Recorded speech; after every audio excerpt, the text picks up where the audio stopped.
Hi, everybody. Oh yeah, I'm talking to more than three people. Thanks for showing up, guys. Yeah, it's nice to be here. First time Discord interviewee. So Yeah. now I They're gotta all try and asking you. now I gotta hide it.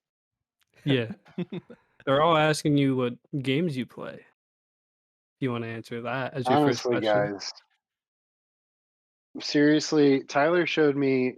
All right, this is my this is my video game history of the past 5 years or 6 years. Tyler showed me Rocket League. But he didn't even show me when Mute Math was opening up for what was their name? 21 Pilots. Yeah. Yeah. When we Something were like that. opening up for them, that wasn't a dig. That's just an old guy. Um, I would see Tyler carrying in his. He would carry in a full size TV. We would be on our bus.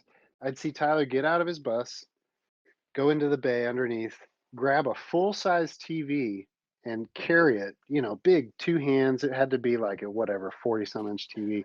Wow. And in the box, he would carry it into the green room or wherever with like a Pelican case. And basically every venue he was setting up in his green room just to play Rocket League.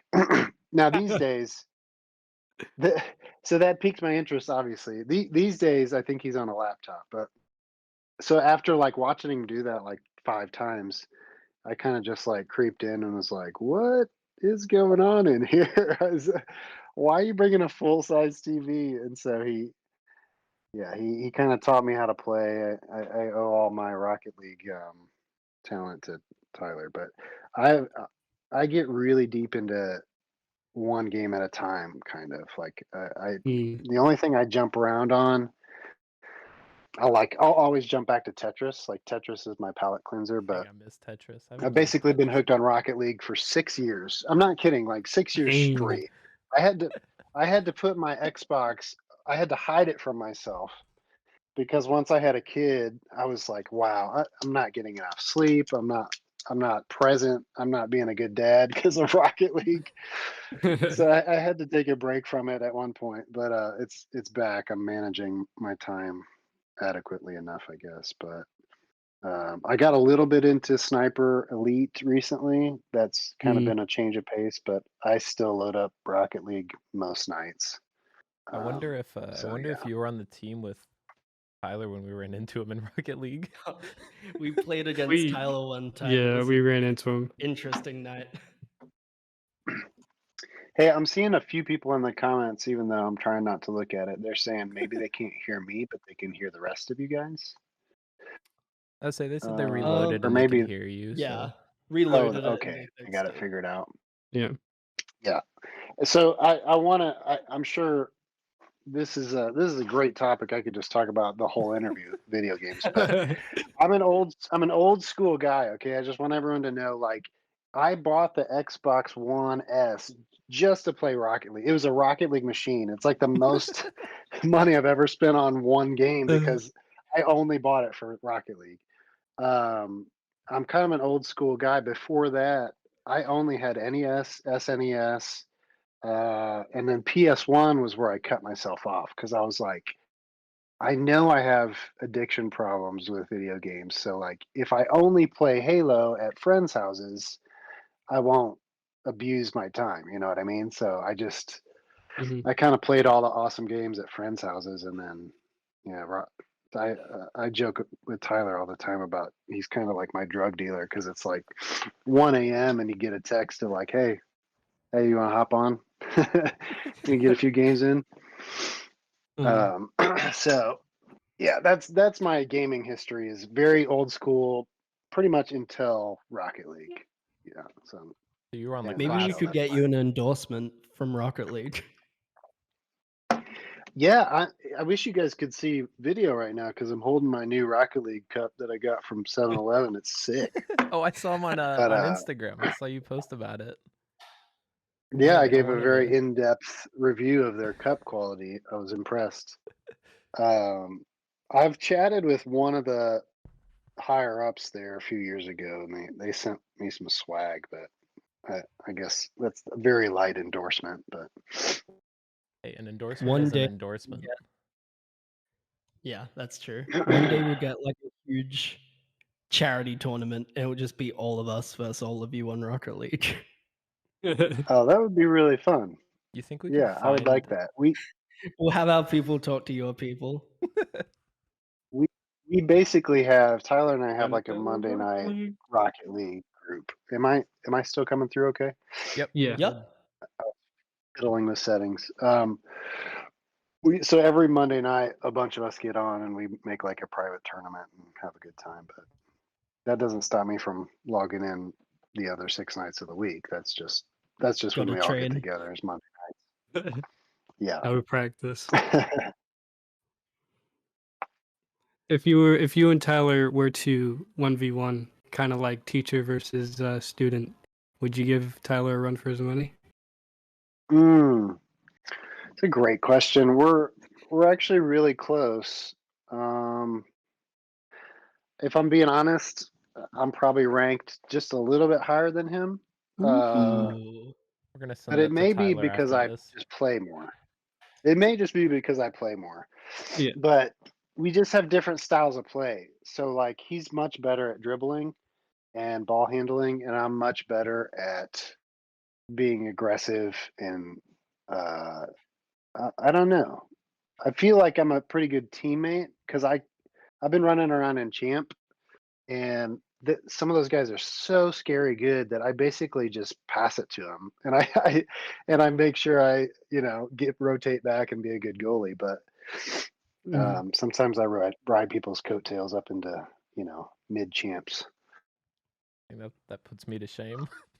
I think you need to teach Warwick how to be a goalie.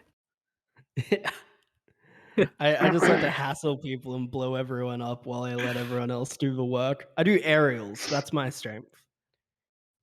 Yeah, I love aerials. I'm not doing anything crazy up there, but I can make contact. But you guys are gonna have to stop. You're gonna have to change the topic because The whole I interview. will talk about Rocket Here's League the for the rest of problem, the though, night Todd. if you let me. The three of us are also Rocket League nerds, so like This We is get on in our dangerous. clan.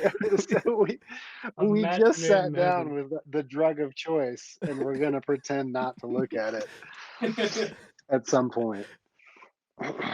Yeah, I don't know, man. There's something about like I don't know who came up with it. It's such a bizarre concept, but it's combining two of my favorite things in my life, which is soccer and driving games and driving fast. So like it's such a bizarre combination, but my playing indoor soccer so much of my life, I honestly feel like that's part of the reason that I'm really good. It really does translate to a lot of the movement on the field if you play soccer, especially indoor does. soccer. So, yeah, it's Tyler and I have conversations of like, I mean, we just can't imagine. There's got to be a point in our lives where we're going to move on, right? Like, is there ever going to be a time where you look back and you're like, remember when we were hooked on Rocket League, and like we thought we'd never get over it? We can't imagine that day coming.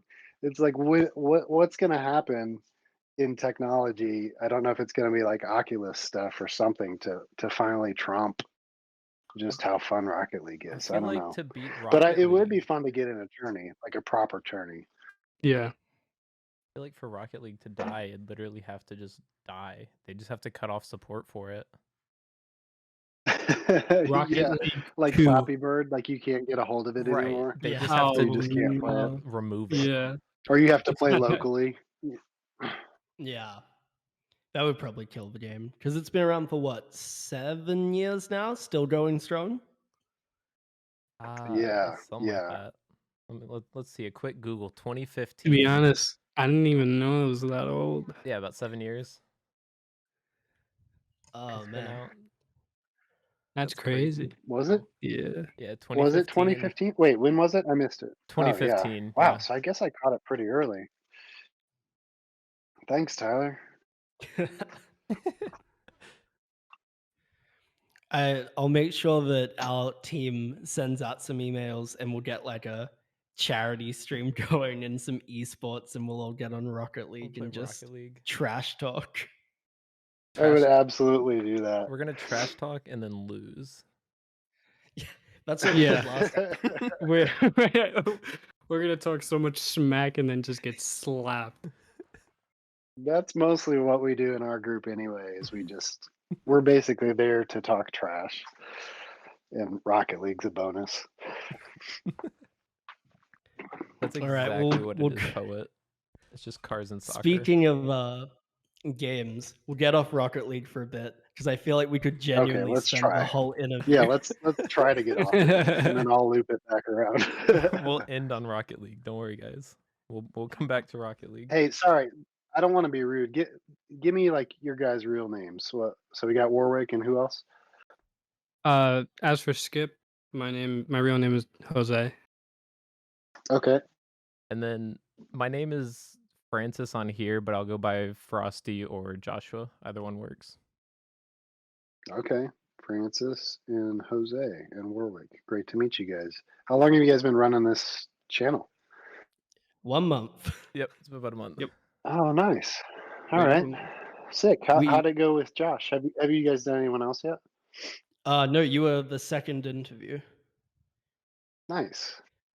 So we basically had Um, Mike from SJC come in, and then Josh jumped in, and that went really well. And we were trying to get a hold of.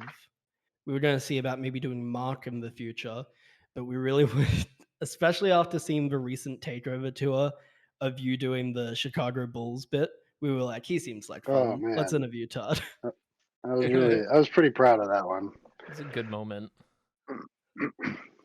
Yeah, on playback, I was really happy with that because that, I mean, that came from a place of sincerity, a deep sincerity. Because I grew up in Illinois, a couple hours south of Chicago, so like a lot of people, I was a huge Bulls fan, really Chicago everything fan.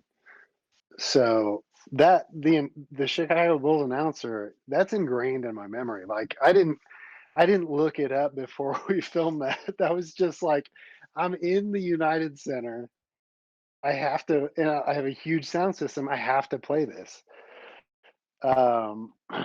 And so I don't know if anyone, there's only like 30 people in here, but I don't know if any of you were at that show, but I was just messing around in sound check, playing it with the guys and kind of telling them the chords as we went. And Tyler loves basketball, so he was into it. And I was just thinking, I'll work it in somewhere, just because my family was going to be there too, and my older brother and my dad and I used to watch all the games. And Tyler was like, "No, like if you're going to do it, like let's lean into it and let's make it like a feature." So I mean, that was a weird full circle moment of like really just loving the vibe of that stadium, growing up watching it, and just playing to a sold out crowd. That theme song, while Tyler walked from the main stage all the way back to the B stage, we just like crushed that theme song. And I was like, no one's gonna get this. The demographic out there is like 21, if maybe like what is the mean demographic, like 17? I was like, my dad and brother will get it, but it might just be two people in the audience that are like, yeah, Jordan, and then just the guys in the band. But to us, it was really fun. I think the best part that came out of the video though was seeing how many people did get it. I saw a lot of people, even if they didn't get it, they'd send it to like their dads and their family. And there are all these screenshots of people being like, "Oh, I love this. This really takes me back." Oh, nice. That's good to hear. I didn't do any hunting to see if anyone heard it or whatever, but oh, hey, someone said their dad loved it. Yeah, see, it's all the old people, which is fine. That's cool. I'll keep my old guy street cred is fine. Hey, for what it's worth, I enjoyed it, and I'm not that old. I don't think. Oh, nice. Yeah. Well, thanks, man. I mean, So- it's weird to me that they're like to get old enough to where people don't really know about. I mean, everyone knows about Michael Jordan, but like, I feel like there was no like casual Jordan fans. You either loved him or you were like a Knicks fan, and so you hated him. You know what I mean? I mean, he changed the game. It's just what Tiger Woods did for golf. So it's it's weird to be around long enough to where like, oh, whatever it was, 25,000 people, and only like 100 people would be like, yeah. But And with that's life, I guess, right? Oh yeah. with playing that the bit for the Chicago Bulls, did you have to teach yourself a riff, or were you just doing that from memory? Because it would like Mark put them back to back in the video, and it was clearly the accurate like arpeggio that you were playing. Um, I mean, I don't know for sure that night. I probably messed around. I have a pretty good ear. I don't think I've ever played it before, but I probably just held my iPhone up to my ear like right before I did it in sound check. Was like, this is it, right? And then once we realized we were actually going to play it in the show, we probably went over it in the green room to like figure out. It's some interesting chords. There's some interesting bass lines going on. We didn't nail it, but I think we played it good enough to justify. It was pretty good just for throwing it in there. Yeah. It was like chilling. Also, the impression you did, like screaming into a microphone, I looked away from the video for a little bit. And I looked back and I was like, oh, that's Todd now. Yeah, man, that's I didn't know that was kind of a dream of mine, but I definitely took advantage of the opportunity. You have to, right? I mean, Yeah. you can't not take that opportunity. You're like you said earlier, you were in the United Center, you had a giant like speaker system, you had a giant PA, so it's like, what else are we gonna do? You see it, you take it. Yeah, I would have worked it in at some point in the show, whether Tyler told me I could or not. I would have worked it in there somewhere, even if it was just for my 5-second solo when we go around and do solos. But what's funny is I still throw it in occasionally on different shows, just when we're killing time or something. I'll see if anyone's paying attention in the band and just throw it in there. And see if they'll pick it up and keep it going with you. Mm. Yeah, man, you got to have fun on the road. Seems You like gotta a lot get of those fun. things that mix it up. Yeah, honestly, man. Favorite Tetris block? Someone asked.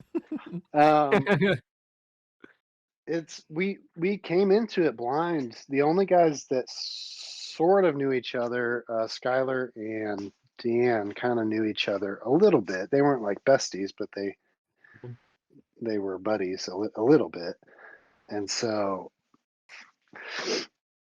however Tyler decided, who was gonna get the invite or whatever. However it worked out, it was definitely a roll of the dice. I mean, there's a lot of. I'm sure some of you guys play music. There's a lot of egos and a lot of. That's a tricky thing. Like to put a band together just for one week. I mean, that's one thing. It's like, all right, it's all business. Like, let's knock it out. But then to like commit to a tour, you don't know if people are going to get along or not. But it's been really great. Everyone's super chill, super talented. Yeah, it's kind of been a dream situation, especially coming out of COVID, man, where a lot Yeah. of us felt like we were starting from scratch, So it was kind of amazing to come out hot like that and meet some great new friends, great new musicians. Yeah, it was exciting. Yeah. Well, I mean, with Oh, and doing my favorite Tetris block is probably the long one, right? Does someone have a favorite block besides the long one? Isn't that the whole payoff? I don't know. He's an Mine is the T block. I like the T block. Yeah, I was the gonna say T T block. block is the one. No Mm. one's gonna say the square. Like it's such a pain in the No. ass, right? That one's the No one's worst. No, looking yeah, for the square it to come. is.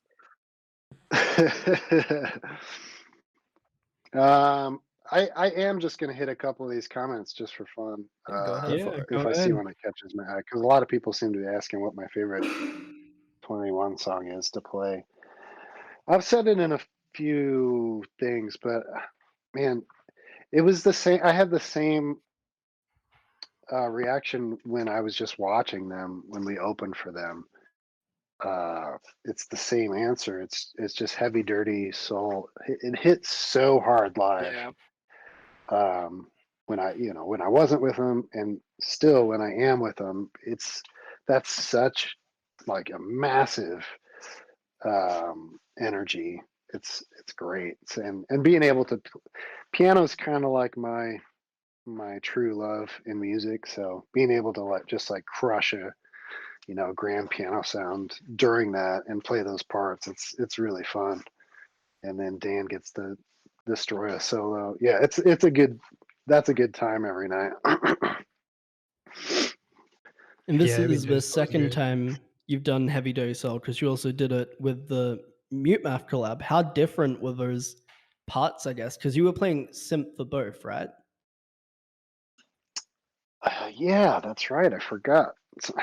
That was a really great situation. We had a little bit of time to prep some of the arrangements. So Mute Math guys, we were kind of tweaking different ideas, and we'd send them back and forth. And so we basically got in Nashville and did 1 day rehearsal and then 1 day to record. And I think Mark had gotten a hold of those red cameras or whatever that sick one is, and he was really excited about it. And yeah, that was just a really good time. Get a bunch of good musicians together and a little bit of prep work. I honestly, let's see, I'm just trying to fast forward through the arrangement for that. I think I was doing some synth bass, and then I still got to do a lot of those piano parts, I think. I think I got to do some tambourine as well, which for some reason, tambourine's underrated. It's so fun to play when you lock in. Uh, that that's a really odd thing to bring up, but yeah, that was a really fun arrangement. Yeah, I don't know what else to say about it. That was I don't I that might have been the closest to arrangement to the original. I don't know if we changed that much. I'd have to go back and listen, but I know we changed some of the others a lot more. Sorry, I'm kind of rambling now. No, it's No, all it's all good. No, I good. mean, that's what it's for. We want to get you in here and pick your brain on everything. Everything. We're Yeah, gonna be here thanks, for man. hours. I'm getting sucked into this comment thread, man. Is someone moderating if in case there's something really good and they'll bring it back up at some point? Yeah, Yeah, we've so we have got we got a mod chat where basically people that are going through there and filtering it will let us know if anything really good pops up, and equally if something really bad happens, they'll let us know. So we're all kind of in sync right now. All the orange If names are something really bad moderators. happens. yeah. I will say this is my last comment thread creep. After this, I'm gonna look away. I'm just gonna mention that I probably sound a little bit like I'm getting over a cold because someone asked how the weather is here. I live in Pittsburgh, and it's beautiful today, but I was just gonna apologize at the top, and I forgot because I'm a little stuffed up. Um, all it was, man, it came out of nowhere. I do have some spring allergies. When I lived in Nashville, I was there 5 years. My allergies got really bad there. There's something about that part of the country or that city's kind of a bowl, and I don't know if the pollen just sits there and can't blow away. But once I moved to Pittsburgh, I've been here almost 2 years. It wasn't nearly as bad, so the spring allergies were a lot easier. What happened is I took my daughter Lola on a little daddy-daughter road trip, and we went to Tyler's and played with Rosie a bunch, and then drove to Illinois.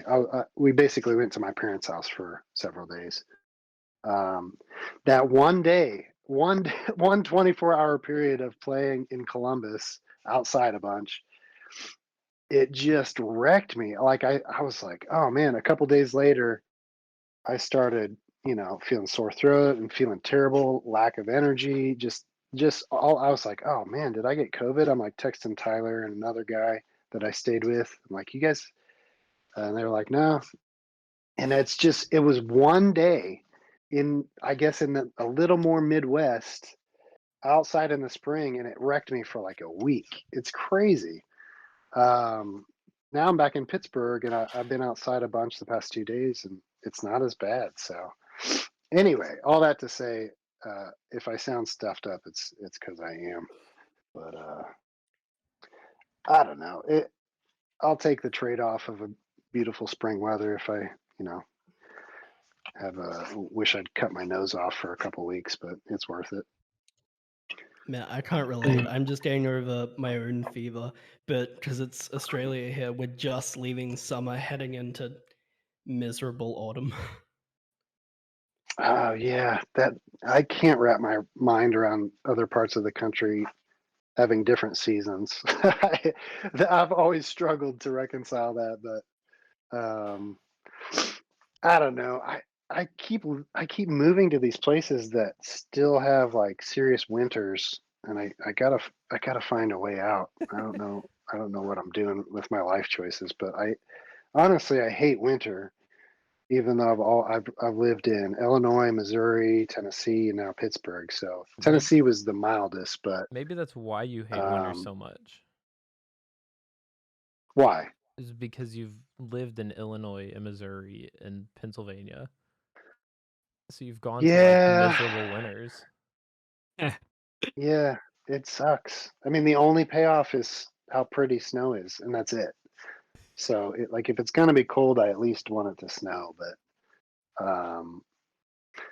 I don't know. I've told people for a decade that my dream is to not own any coats. So I wanna end up moving somewhere where I don't even own a coat. That sounds like Florida But or Texas or California. Sounds like Australia to me. that's such a small list. Oh. There's a lot more places than 2 states. Yeah, those are just the ones that come to mind. Yeah, no, I don't think I would do either of those. But Come over to Australia. We like to say I we don't do have winter, it I just do gets less really hot. like Australia. I had such a good time. Mute got to go there a few times. I'm not just saying that because you live there. I really it's probably my second favorite country outside of India. Something about India really got under my skin in a good way. I really fell in love with their culture, but Australia and Japan are very close seconds. But I did have such a good time in Australia. And I saw someone else talking about Asia in the comments a ways back. I really do hope we get to go back. Hopefully TOP does a sweep over there soon. I mean, the other thing that I wanted to ask in reference to you talking about like how the band got together, because like you said, you kind of have to be very lucky when you're going on such a long tour. You guys kind of formed not as the touring band, but as the band who made their first appearance in the live stream. And I'm sure you've already figured this out, but the 21 Pilots fan base is like very focused. And if the band shows up, immediately there's 1,000 theories about it. So was there any nervousness knowing that you were kind of going to be cemented once you were shown in the live stream? I mean, yeah, we were bracing a little bit. I mean, I don't think I was really worried about myself, but I was definitely concerned a little bit just for the band. But I don't know. The more I get to know Tyler, he seems really fearless in his decisions. It's something that I respect a lot. So it kind of seemed like I get in a way that was sort of a trial run for us. Obviously, we didn't know that when they first hired us. I mean, we kind of hoped there would be more shows, but even if it was just that, that week or two, um, it was such a cool project. It's one of the biggest productions I've ever been a part of. Well, it has to be the biggest. It was crazy. It would have been, a great just to do that. But I think we all knew subconsciously, like we better bring it, because what if it leads to more things? Um, yeah, but as far as the fan base, um, I don't know. I was really impressed. I don't really comb through comments a whole lot, but from the general response, I feel like they were pretty generous and fair, and gave us a shot, without putting there's always going to be someone, which understandably, I'm probably the same way. Like, whenever Weezer switches another bass player out, or it's like, come on, OG lineups that's a big deal. That's what you fall in love with.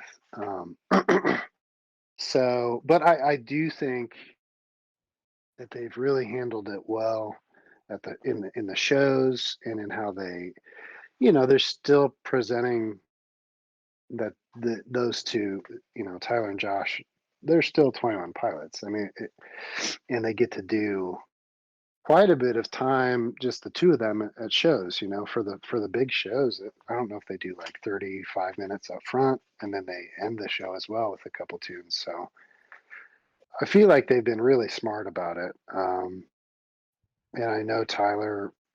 Really enjoys not having to carry every moment of the show. He can take a few breaths and take a breather, go do a costume change without feeling like he has to sprint.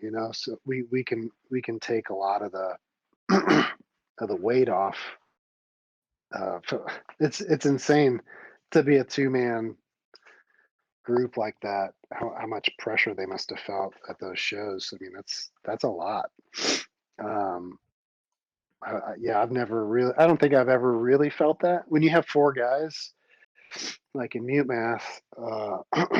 Trying to think, that's the smallest group I think I've been a part of. So you can kind of cover for each other if someone strap falls off, or string breaks, or like Darren breaks another drum head, like he did all the time. Like, you can kind of cover for each other. So I know, yeah, I think he really enjoys that aspect. But then just musically, like I know, both of them really enjoy having some support musically, and we can, vamp and mix it up and improv so much more than, obviously, when it's just the two of them. There's not a lot of room to like change it up, or just mix things up. So I think the benefits have really seemed to pay off, from what I can tell. And I don't want to sidestep your original question of, I think the fans were great. Yeah, I really, I was surprised at how quickly they,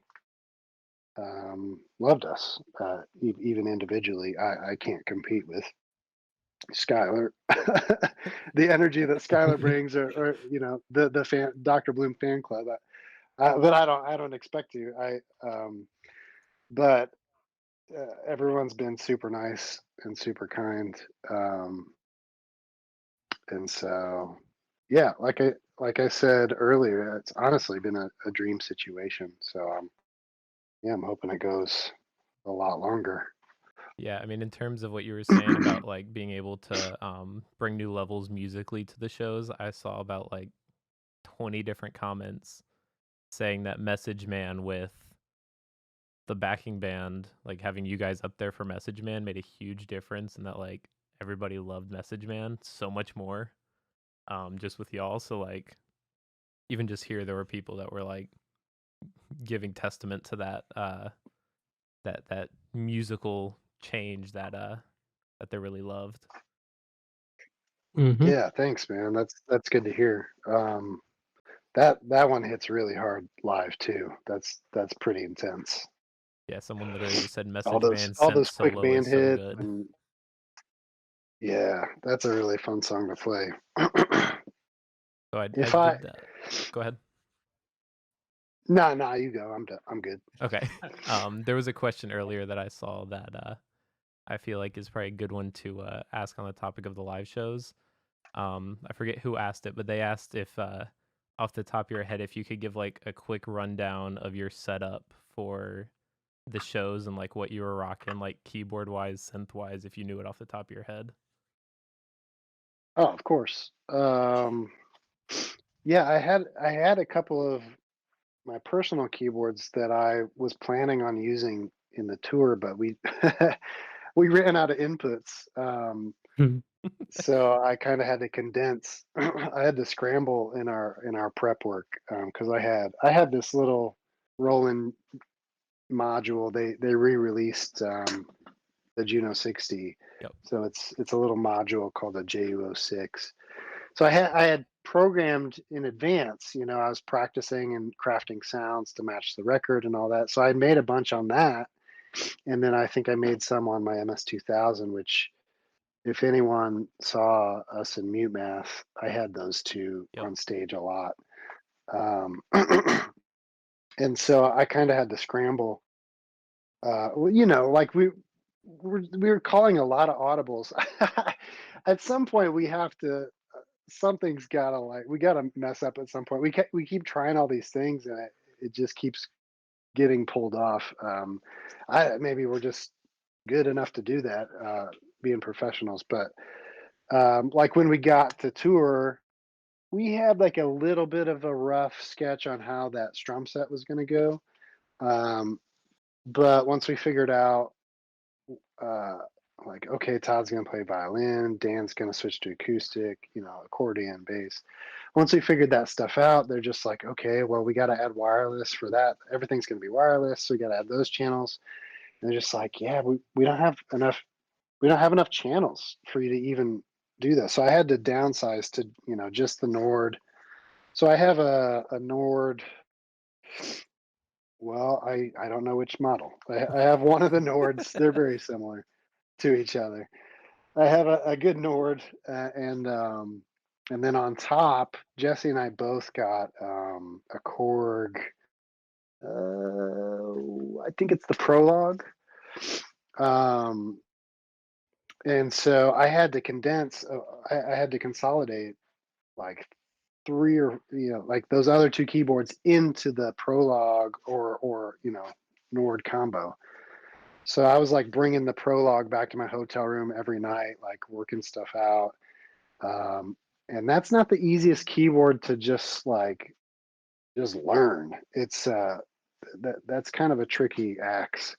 So anyway, sorry, that's the really long answer. No, But it's all good. on top, yeah, it's a Korg Prologue, which I've really come to like a lot, and then the Nord on bottom, and then I've got my guitar set up. So I had a Veritas guitar for a while, and now I'm using my Tele. It's Elite Series Tele into. They had to talk me into going wireless because I'm I'm an old school guy, but you know, just run into a bunch of pedals, and then I have a Tyler amp backstage. I think that's the those are extent of my fun rig. amps. Tyler lets me sing a little BGVs here and there, which is fun. Yeah, I think the most notable one that everyone loves is Lowrider. that is a good Yeah. that is a good part of the set. Something I definitely never expected to do in my life. Sing the Lowrider song for thousands of people. And have But people you know, sent it who along doesn't the like Gone in lines. 60 Seconds? I'll take it. What's Yeah. that? Yep, you had something? Oh, Oh no, that's it. That's the rig. Trying to think if there was anything unusual. Oh, and my violin, which I have always had the same violin. I got that one in junior high. So that's my junior high violin. That was my first instrument. My parents started me when I was 2, which now that I have a 4-year-old, I don't understand. But yeah, I started at 2, and then I think that was my first full size violin somewhere around high school, or sorry, junior high, and I just kept it. So it's fun that I honestly don't play it a lot, so it's fun to break it back out for you know something important. Nice. I've got to ask, with kind of the debut performance at Summerfest in Milwaukee, you guys did Message Man there, and for the 21 Pilots fans, that was a big deal because the band hadn't done the song since, I think, 2016. And there's a point, I'm sure you know what I'm talking about, where you guys play that awesome bridge break and the arpeggios are going crazy, and Tyler starts dipping his hands into black paint. How confused were you the first time that happened? It wasn't out of the blue totally. We did a dry rehearsal of that, so I don't think he didn't use the stuff at rehearsals, but we knew it was going to happen because you have to stage everything out and make sure all the moves, make sure you have time to do all the moves and stuff. So, Right. but I will say, seeing him do it, really still seeing him do it, even now, I don't understand how he gets it off. I don't understand what happens to the mic. There's still a lot of questions that I have. I should ask him about that because it looks very messy. But yeah, that's a pretty sick stage move. Yeah, A lot of people I'm jealous. a lot of people tweet out about it when they're like front of stage that they've been like flicked with the black paint from Tyler, and they'll put photos up of them with like black goop running down their face and stuff. Nice. It's a shame that we can't like have some new scientific technology where it starts to grow on the other people too. Like I'm not sure what movie I'm picturing, like Spider-Man kind of thing or Nanotechnology. something. Yeah, that would Oh, be like sick. Venom. We need to Yeah, like Venom. someone Exactly. send a message. Tyler, tell him we need to work on that. Get fueled by ramen to invest in some new technologies. I mean, why not? I mean, I We, feel we like got if a you lot of other irons in the fire. if you spend enough It's on like like lighting Um, projection, you could do it. that's You true. just have to be in the Yeah, we perfect did. spot. Right. We did some projection in Mute Math on a couple different sets, and it's so much fun, and it really blew my mind on because I don't know if it was the very first time, but it was definitely the first time that I'd really wrapped my head around like a 2D wall and then projecting. I can't even remember. I think it's just one projector. And the fact that it can look 3D. I know I've seen like, just spam on Instagram of like some crazy Asian building, in traffic. And it looks like some animals coming out of the corner of the building, like that kind of 3D stuff. But whenever we were prepping for that tour, it was, I think it was Vitals on Mute Math tour. And we teamed up with a production, like a video team, and some of the content we did for that, it was so cool, man. It blew my mind how that works. But yeah, I guess, yeah, I don't know. Maybe we need to get some projections on stage, and whenever he dips his hands in, like the rest of the band turns black, you stand on your cue, stand on your mark, and that would be kind of fun. Kind of cool. I'm I just do want to spitballing. ask. It's not all going to be gold. I do want to ask. Since you said like it wasn't out of the blue, but it was kind of, there's a lot of confusing things about it. Are you aware of what the black paint means at this point, or are you just kind of like, it's a cool thing, rock and roll? Wow, you're really you're this Good is a setup, dicey guys. question. You're really digging into asking me if I know as much as the fans do, which I definitely do. This is a risky question. I wish I could just say pass. No, but I'm open to hearing. I honestly don't know. I don't know all the lore. I obviously know some of it, but would you care to explain what's happening? What's that symbolizing? Sure I'd love thing. to know. Mr. Lore Man. So basically, I'm sure you know in Stressed Out he says, "My name's Blurryface," and that's kind of the protagonist of that album. And Blurryface is Tyler's, if you think Fight Club, kind of alter ego that represents all his insecurities and like the depression and whatnot. He kind of disappeared when Paul and Tyler were doing Trench as a character, and he didn't show up during the Bandito tour. I refer to Blurryface as he because it's just so much easier. And there's many interviews where someone refers to Blurryface as a what, and Tyler gets pretty heated. But basically, that when he puts that paint on, it's more or less him becoming Blurryface again and letting Blurryface take over. So he rubs it on his hands because he's insecure of what he creates, and he uses his hands to create. So he has it on his neck Interesting. because his insecurities choke him, and he's insecure of like what he says and what he sings. It's kind of like that. So then in Message Man, cool. he's kind of giving up and letting himself, become Blurryface for that portion of the show. Interesting. Well, I will say I think he's brilliant. I mean, whenever I do learn about bits and pieces, I mean, I think it's super smart. I hope I don't get in trouble. No one ever quizzed me about the lore, so I was much more focused on learning my parts and being able to play them on a pitch black stage. So I think that buys me a little pass. But yeah, I had a feeling at some point someone was going to know that I don't know as much as the fans do. But I'm a dad. I've got a 4-year-old. I'm almost 40 years old, so I got a lot of things I'm juggling over here. We I got have a house renovation.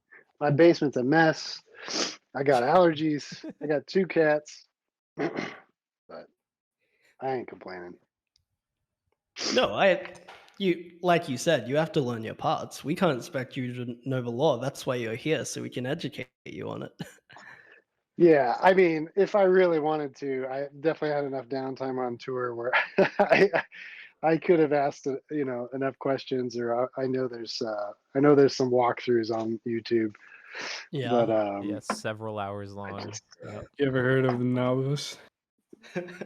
Just a bunch of. No, There's I have all not. kinds of people on YouTube who pretty much dedicate it'll be 2-hour documentaries based on what they think the dragon means and things like that, which is great. It's amazing to have a fan base like that.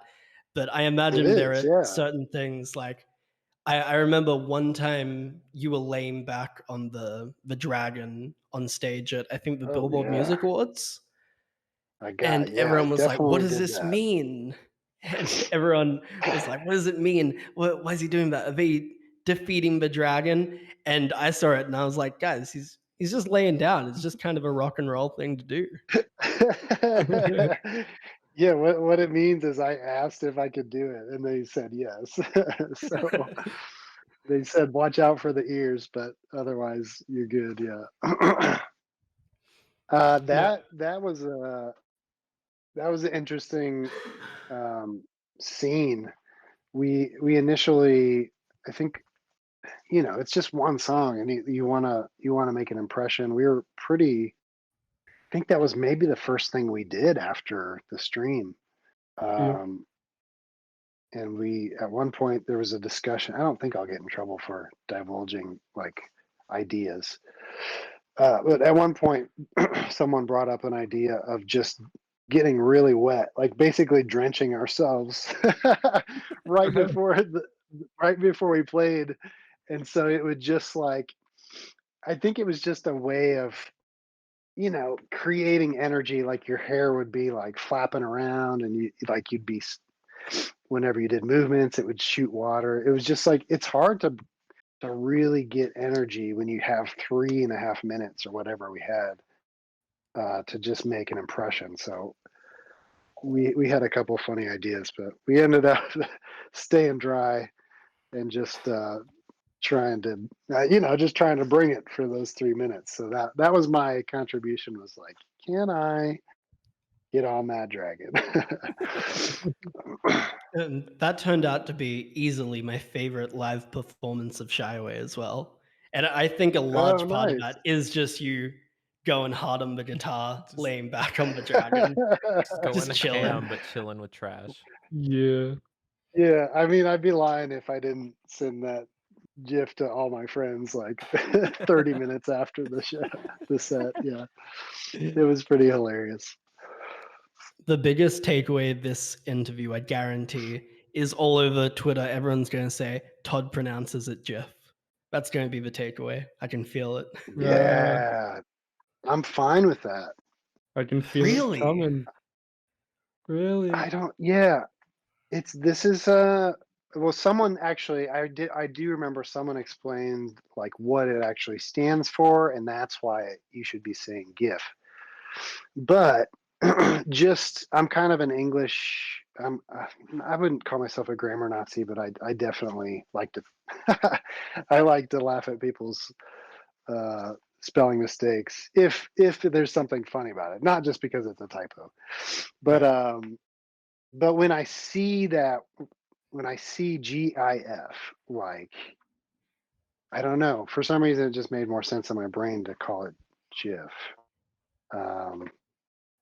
But one of you might know what it actually stands for and why Yeah, you should I say definitely know what GIF. it stands for, because I'm a I do video and graphics for work, so I do know what it is.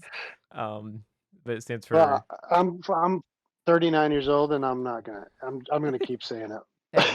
Sorry, you, yeah, you do that's you, fine. but it stands for graphical interchange format. So Yeah, and so graph since the graphical, yeah. yeah, I see. If we can beat you in a game of Rocket League, maybe that can be the stakes. Oh, You we're have going to back to choose how that? you pronounce it. I'd take that bet. Yeah, I would definitely take that bet. You'd- Is it even teams, or am I shorthanded? It'd be 3v1. Yes. It'd be I us might. three, and then you versus anyone you want to bring. I have a feeling, though. I might take that bet. Like, if we give an I have option a to feeling bring if you were going to someone- choose to bring anyone in, we're pretty sure we know who you'd pick to come kick our ass. and it would not be close. Yeah, that's a pretty safe bet. Unless one of you guys is sandbagging. I don't know. One of you guys might be holding back. I don't know. Sure, definitely doing Yeah. that. We can say that to make us look good. Guys, we're actually grand champ, I promise. We don't need to get our own handed to us by a Todd and Tyler team up. Man, how did you guys feel about the quick play again when they added that last season? Is that not the best thing they've added It's kind of in great. years? It's amazing. It's great when it works. Sometimes it glitches out a bit. Really? I feel like it. I haven't had much problem with it. It's just, well, for anyone that doesn't play Rocket, I mean, your whole goal for however long your session is to play as many games as possible to rank up. I mean, you can play for the love of the game too, but No one does that, though. ideally, No one does that. We just want to rank and up. so, well, it's like the people that leave immediately when the last second of the game, and they're out, and they go back to the main lobby, and I'm like, is that really faster than just waiting for the score to pop up and then start the next game? Maybe it was, or maybe I know my Xbox is slower than Tyler's PC, so maybe it's a processing thing.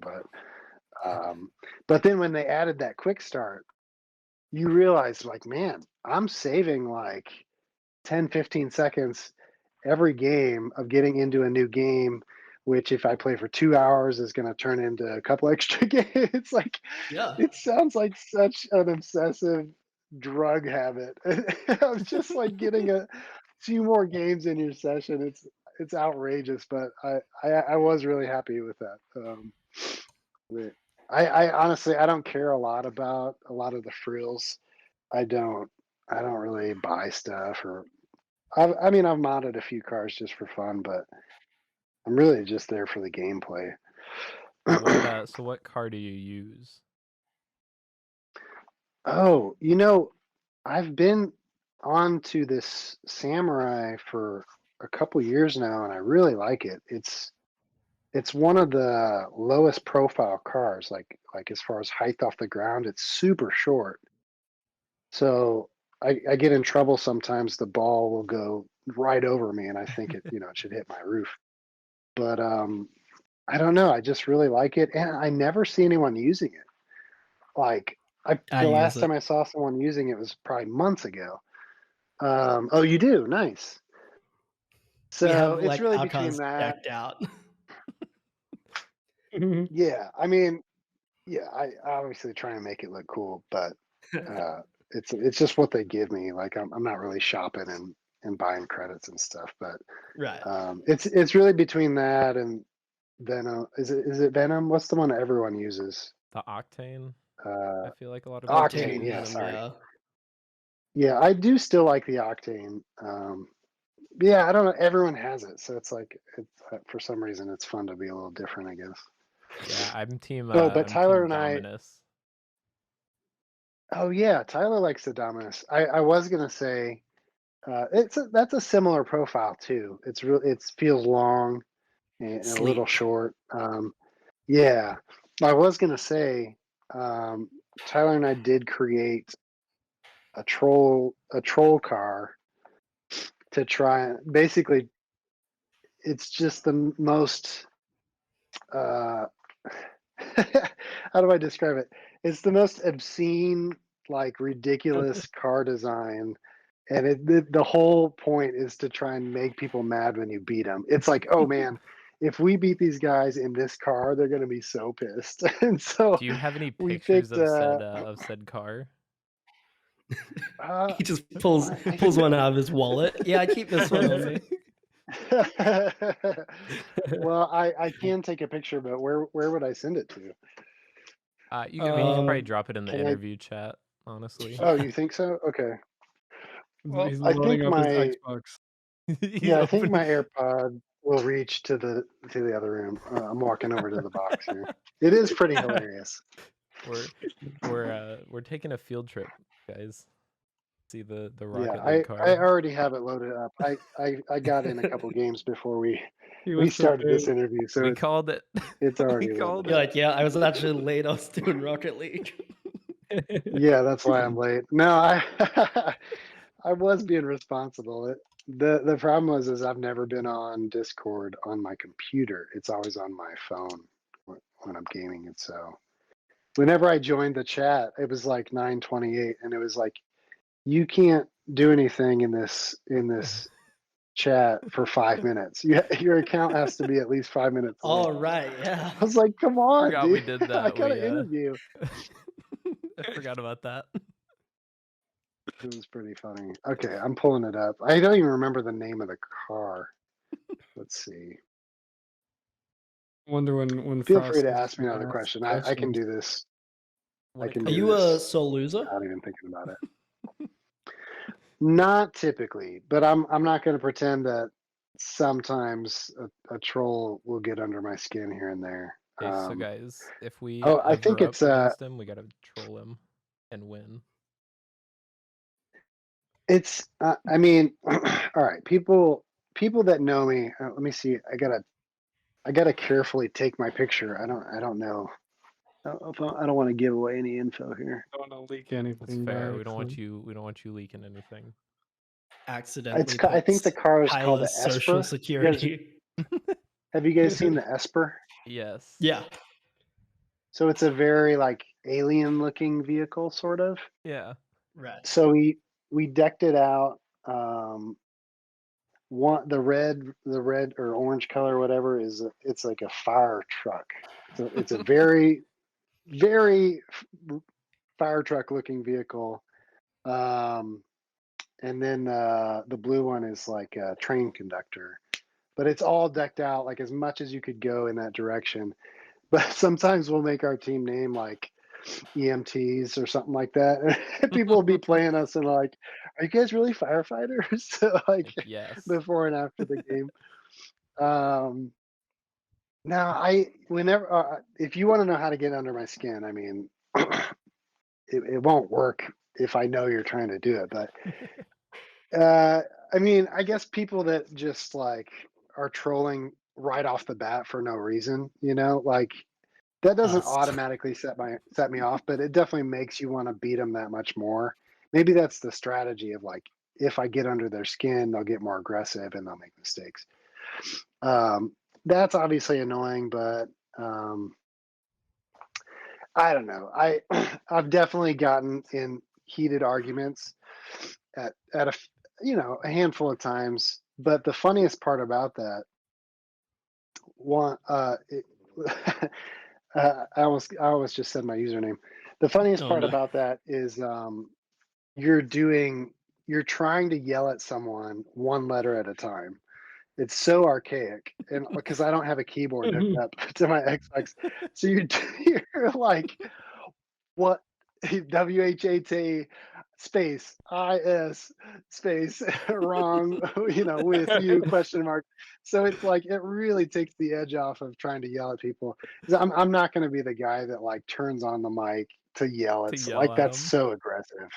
Like that's crazy to me that people that like it's okay if you're on there and you like chatting live voice. That's cool. That's not really me unless it's my buddies, but the guys that wait until they're pissed and then they flip on their mic out of nowhere and start yelling at you, that's intense, Ambush. man.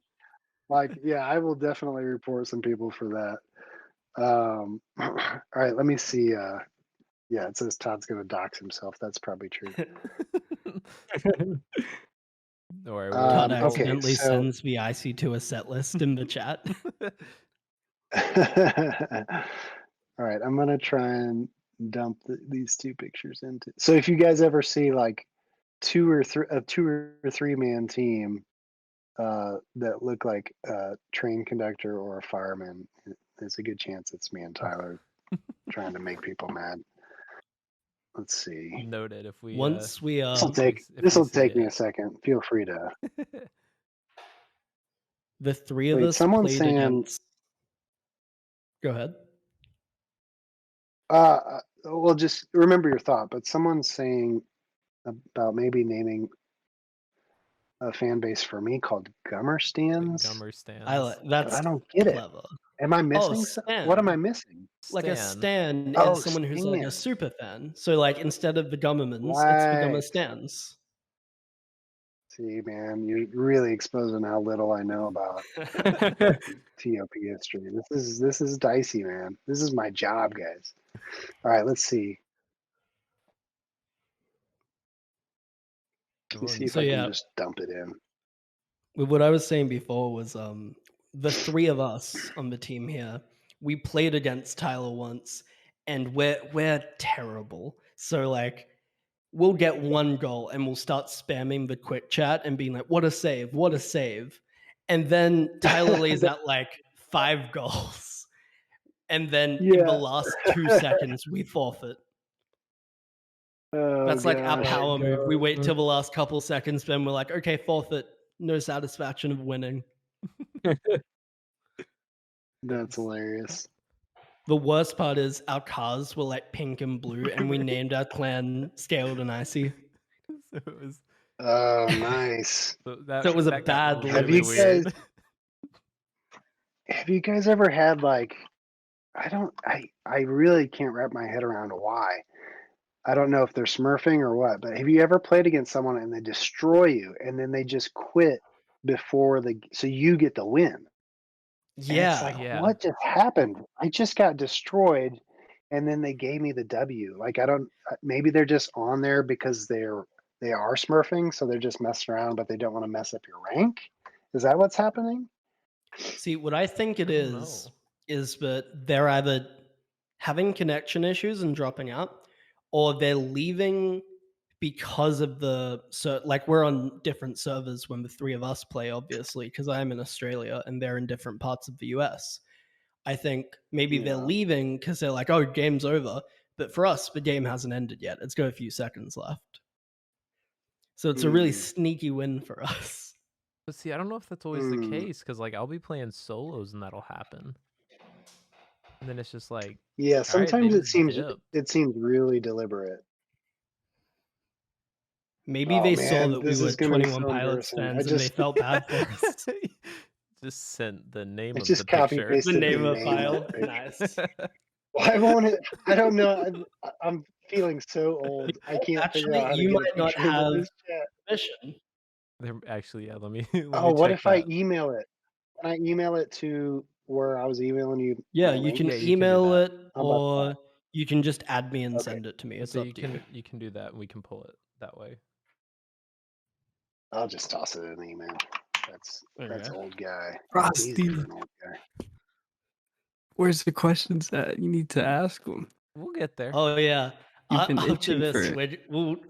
we're gonna come back around on music. There's so much to deep dive on, but I know that Josh is like begging to ask a few questions about disc golf and stuff.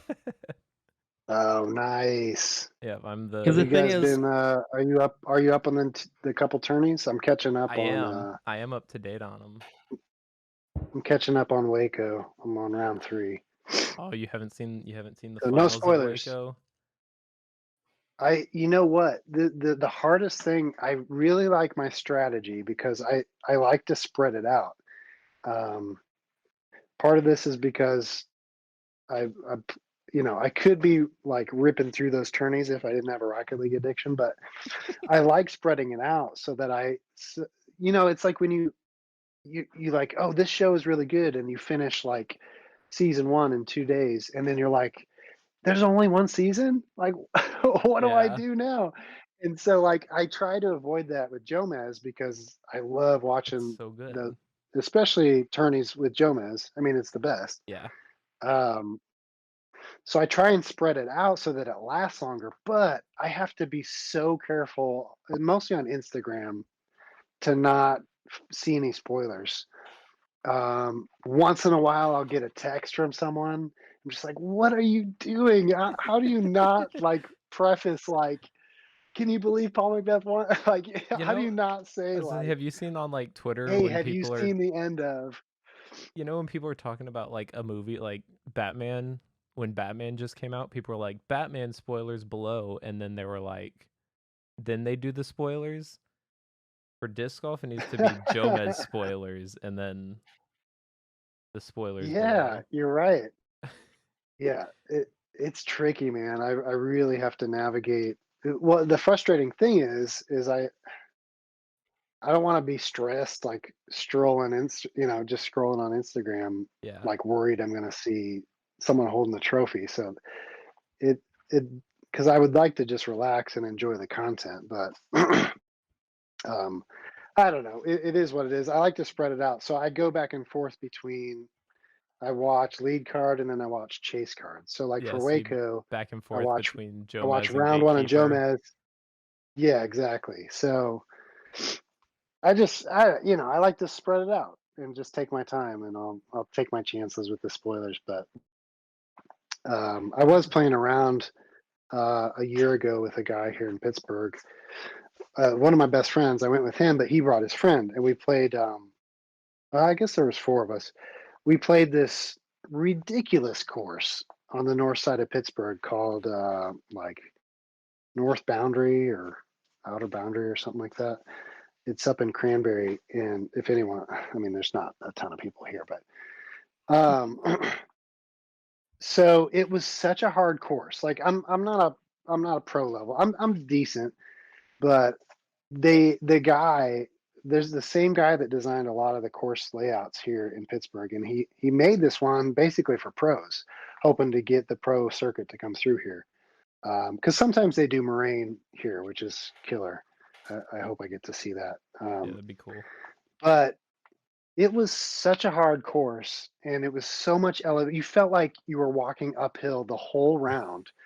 it was crazy. Like someone looked at their steps. I don't do that, but they like looked at their watch when we were done, and we we had climbed so many steps. It was like such a crazy workout. But anyway, in the middle of that round, the one guy I didn't know on the card, my buddy had brought one of his friends. He was like, "Yeah, man, can you believe like Macbeth came back and like won that?" And I was just like, I it took everything in me not to just go over and slap the Not to guy. freak on Like him. I internalized it and I was just like, wow, I cannot believe this dude just dropped a spoiler on a disc golf course. Like who doesn't say like, "Oh, have you seen blah blah blah?" Like, can you believe and just double check. But it's not like it had been months either. It was like a week. It was like a week later. I was just trying to catch up, you know. But anyway, don't play that course unless you're a pro. Just go to Moraine. That's hard enough. Yeah, I've got Um, several courses here that were designed by Will Shoestrick down here in the good yeah, old I've gotten to South. meet him. He's super nice. Yeah, he's super cool. He actually got me onto Prodigy. Oh really? He's just slid a few discs my way, and I still have a mixed bag, but I really like the Prodigy discs that I have. Yeah, I would say you're watching the Waco chase cards, right? I am, yeah. So have you gotten to final round yet? No. Okay. Who's on there? Well, I was just gonna say one You won't name. spoil it for Chase Card. But It's pretty lopsided on that Isaac final card. Robinson. I don't know if you've seen him play in any rounds yet. I don't think so. So Isaac Robinson, you'll see him in the lead or chase card of final round for Waco. But he's Nice. actually from like the same town that I live in. And like plays all the local courses here all the time. So it was really cool seeing him up on chase card. Yeah, that's great, man. It's man, it's humbling to play with people that really have the technique down. It makes you feel like a little kid. Because I've thrown a round or two with Shoestrick. I hope we But can do that someday. yeah, it just makes you feel like a little kid. And plus he's got one of the smoothest forms in the game. Oh, So absolutely. it's just like what? Like you know, you could just do a full like James Conrad run up and like it goes half the distance Goes of like a 200 feet. standstill throw of Shoestrick. Yeah. Yeah. The main guy that I played with in Nashville when I was there 5 years, he used to be pro, and now he does a lot of the officiating side and a lot of the tournament setup and stuff. Yeah. And he's the same way. It looks like he's not even throwing, and it just goes for miles. But yeah, that's cool, man. I do want to I want to ask you guys. This is so fascinating to me.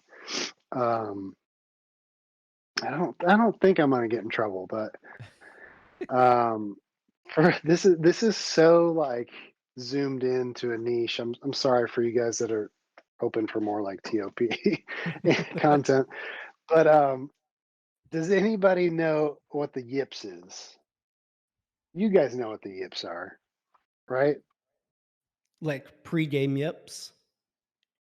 That's not exactly it. So That's what I was thinking okay, about. here's my question to you then.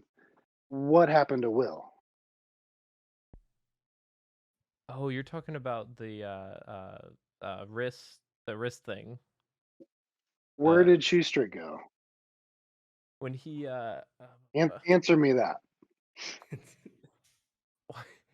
why is my brain failing me now? This is what happens after a day of class. An injury, right? Yeah. He had like a shoulder or wrist thing, right? Yeah, I think it was wrist. So how long does that take? No idea. He did it wasn't like a gambling debt and they just like snapped both of his wrists. I mean, I'm sure it was his dominant hand, but still. Okay, so here's my theory. This isn't even coming from me because I know other people in the scene. Pretty sure it's the yips. And so when my buddy told me that, I was just like, really? I was like, that's a thing. I mean, I've been around sports long enough to kind of know what it was because pitchers will get it, golfers get it, surgeons have gotten it. Yeah, it's like wrist So the spasms or yips, something like that. well, yes, but it's Kinda. usually very psychological. So Yeah, like throwing your game. if you can look it up. I mean, you guys are all on your computers. Just look up the yips. So it'll basically be like you could be the best major league pitcher, or you could be like Tiger Woods, and you get a 2-foot putt, and something switches in your brain, and you can't make a 2-foot putt. It's just like you just blow it. And so like obviously if that happens to like a pitcher, a golfer, obviously surgeon, it's like you're done. Like that career path is over. And it's like, really? That's a thing? I've never really dug into it, but then I started thinking about it with Will, and I've seen footage of him playing tournaments, and he will crush a drive and he will get 10 feet from the basket and airball. Yeah, that's Like, not just randomly. He keeps airballing. yeah, it's consistent. So I'm not trying to like I'm not trying to hate on Will. I think he's a great guy. He's super nice to me.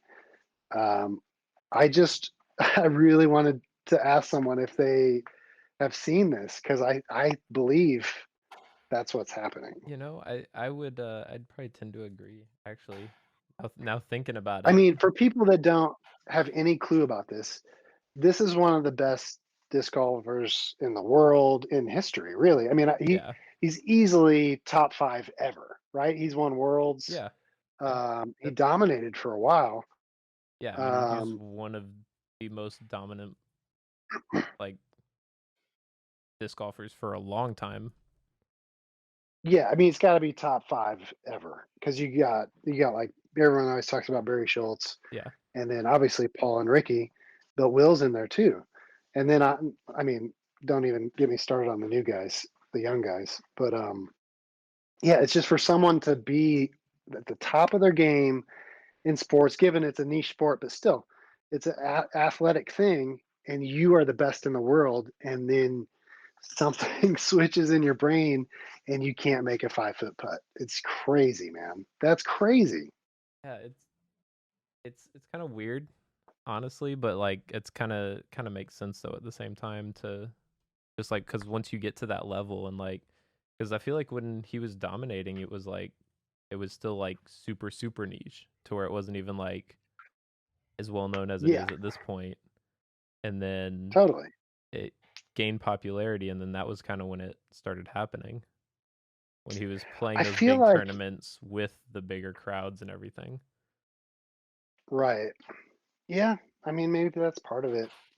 All the added pressure of the cameras and stuff, but It's just got really man, psychological. it's such a bizarre concept.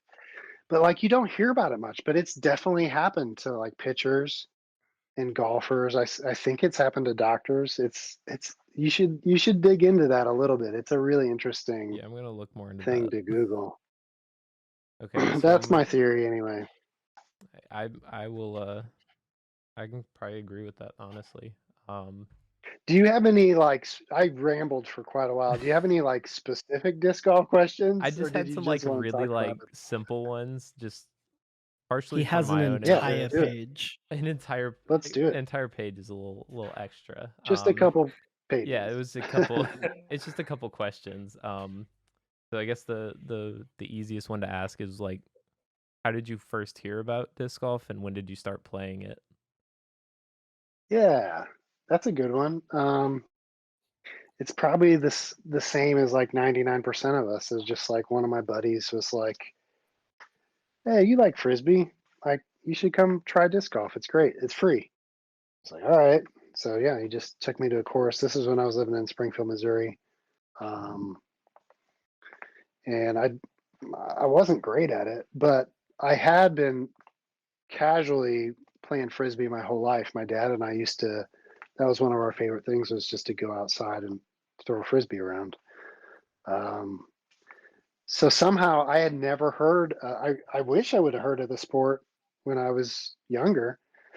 Um, and I would even like see the baskets at parks really randomly, like as a teenager, and just be like, "What is that? That's such a weird like." And then, yeah, I mean, so I didn't even find it until I'm not sure, like when I was in my mid 20s or late 20s. Um, and I got hooked pretty fast though. What was great about it, the timing of it though, was I got into it pretty similar timeline of when I joined Mute Math, and so we were touring a lot. Like when we toured with Mute Math, it was like old school, 3 months straight, Yeah. hardcore.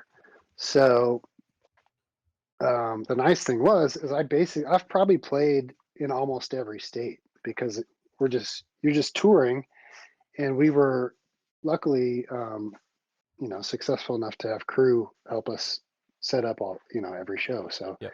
I really didn't have anything to do on a show day until sound check at whatever 2 o'clock. So it was a good motivator to like not sleep in until 1:30 p.m.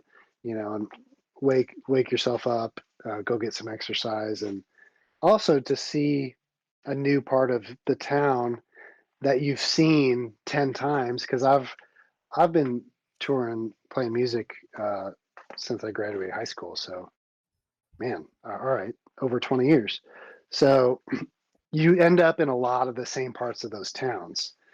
So to have a reason to like get out, see a new part of the town, and it's a pretty park, and maybe I'll meet someone and hop in on around with them. And disc golfers notoriously are super chill, Yep. usually really good, really nice guys. So yeah, it was great. Get to meet some locals, and so I probably haven't played every state, but I've played most. I would say like, yeah, probably close to 40 states. Yeah, I've played a whole 2 states, but I've played a lot of courses in those 2 states. Um, and then I guess we'll just ask Yeah, another nice really man. easy one for disc golf, and then just we can go back to music or something that more people can engage Yeah, in. So for anyone who might be yeah. interested in like learning to play disc golf or learning more about it, what would you say is like a good place to start to like learn more or to try and play? Besides Jomez, I mean, watching Jomez is so inspiring, I think. But I would just say what I hear pros say, which is basically like start with a slower speed disc. Don't go for the destroyer your first time out, because you're probably not going to have the arm speed or the technique to be able to keep it on the course. So like if you're new to the game, if you have room for a basket in your yard, even if it's a small yard, that's a great move. I mean, it's such uh, a cheap sport to get into. Like a good basket is like $100, and then you can buy enough discs for a round for like $50. It's Right. such a cheap sport to get into.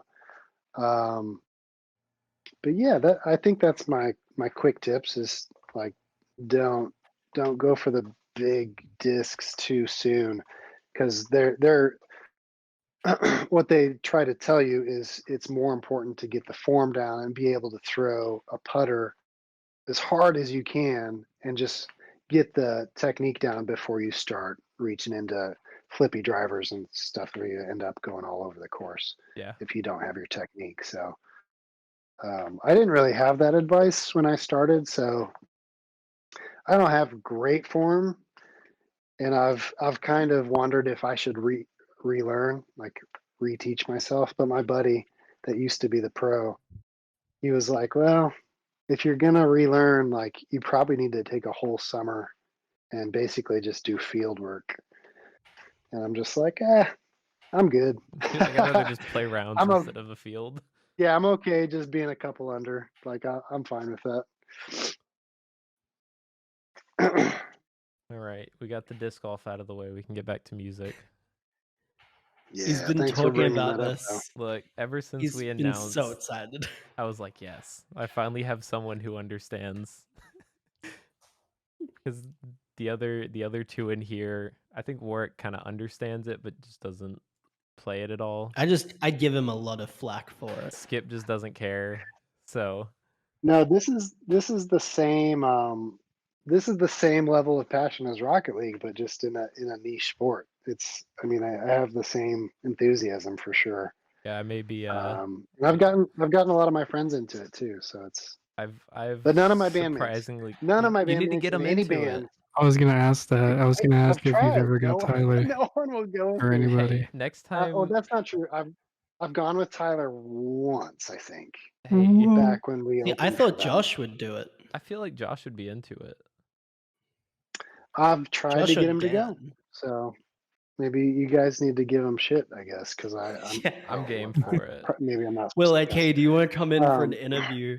And he'll join and we'll be like, why aren't you going disc golfing? Go play disc golf. they have a lot more responsibilities on the road than I do.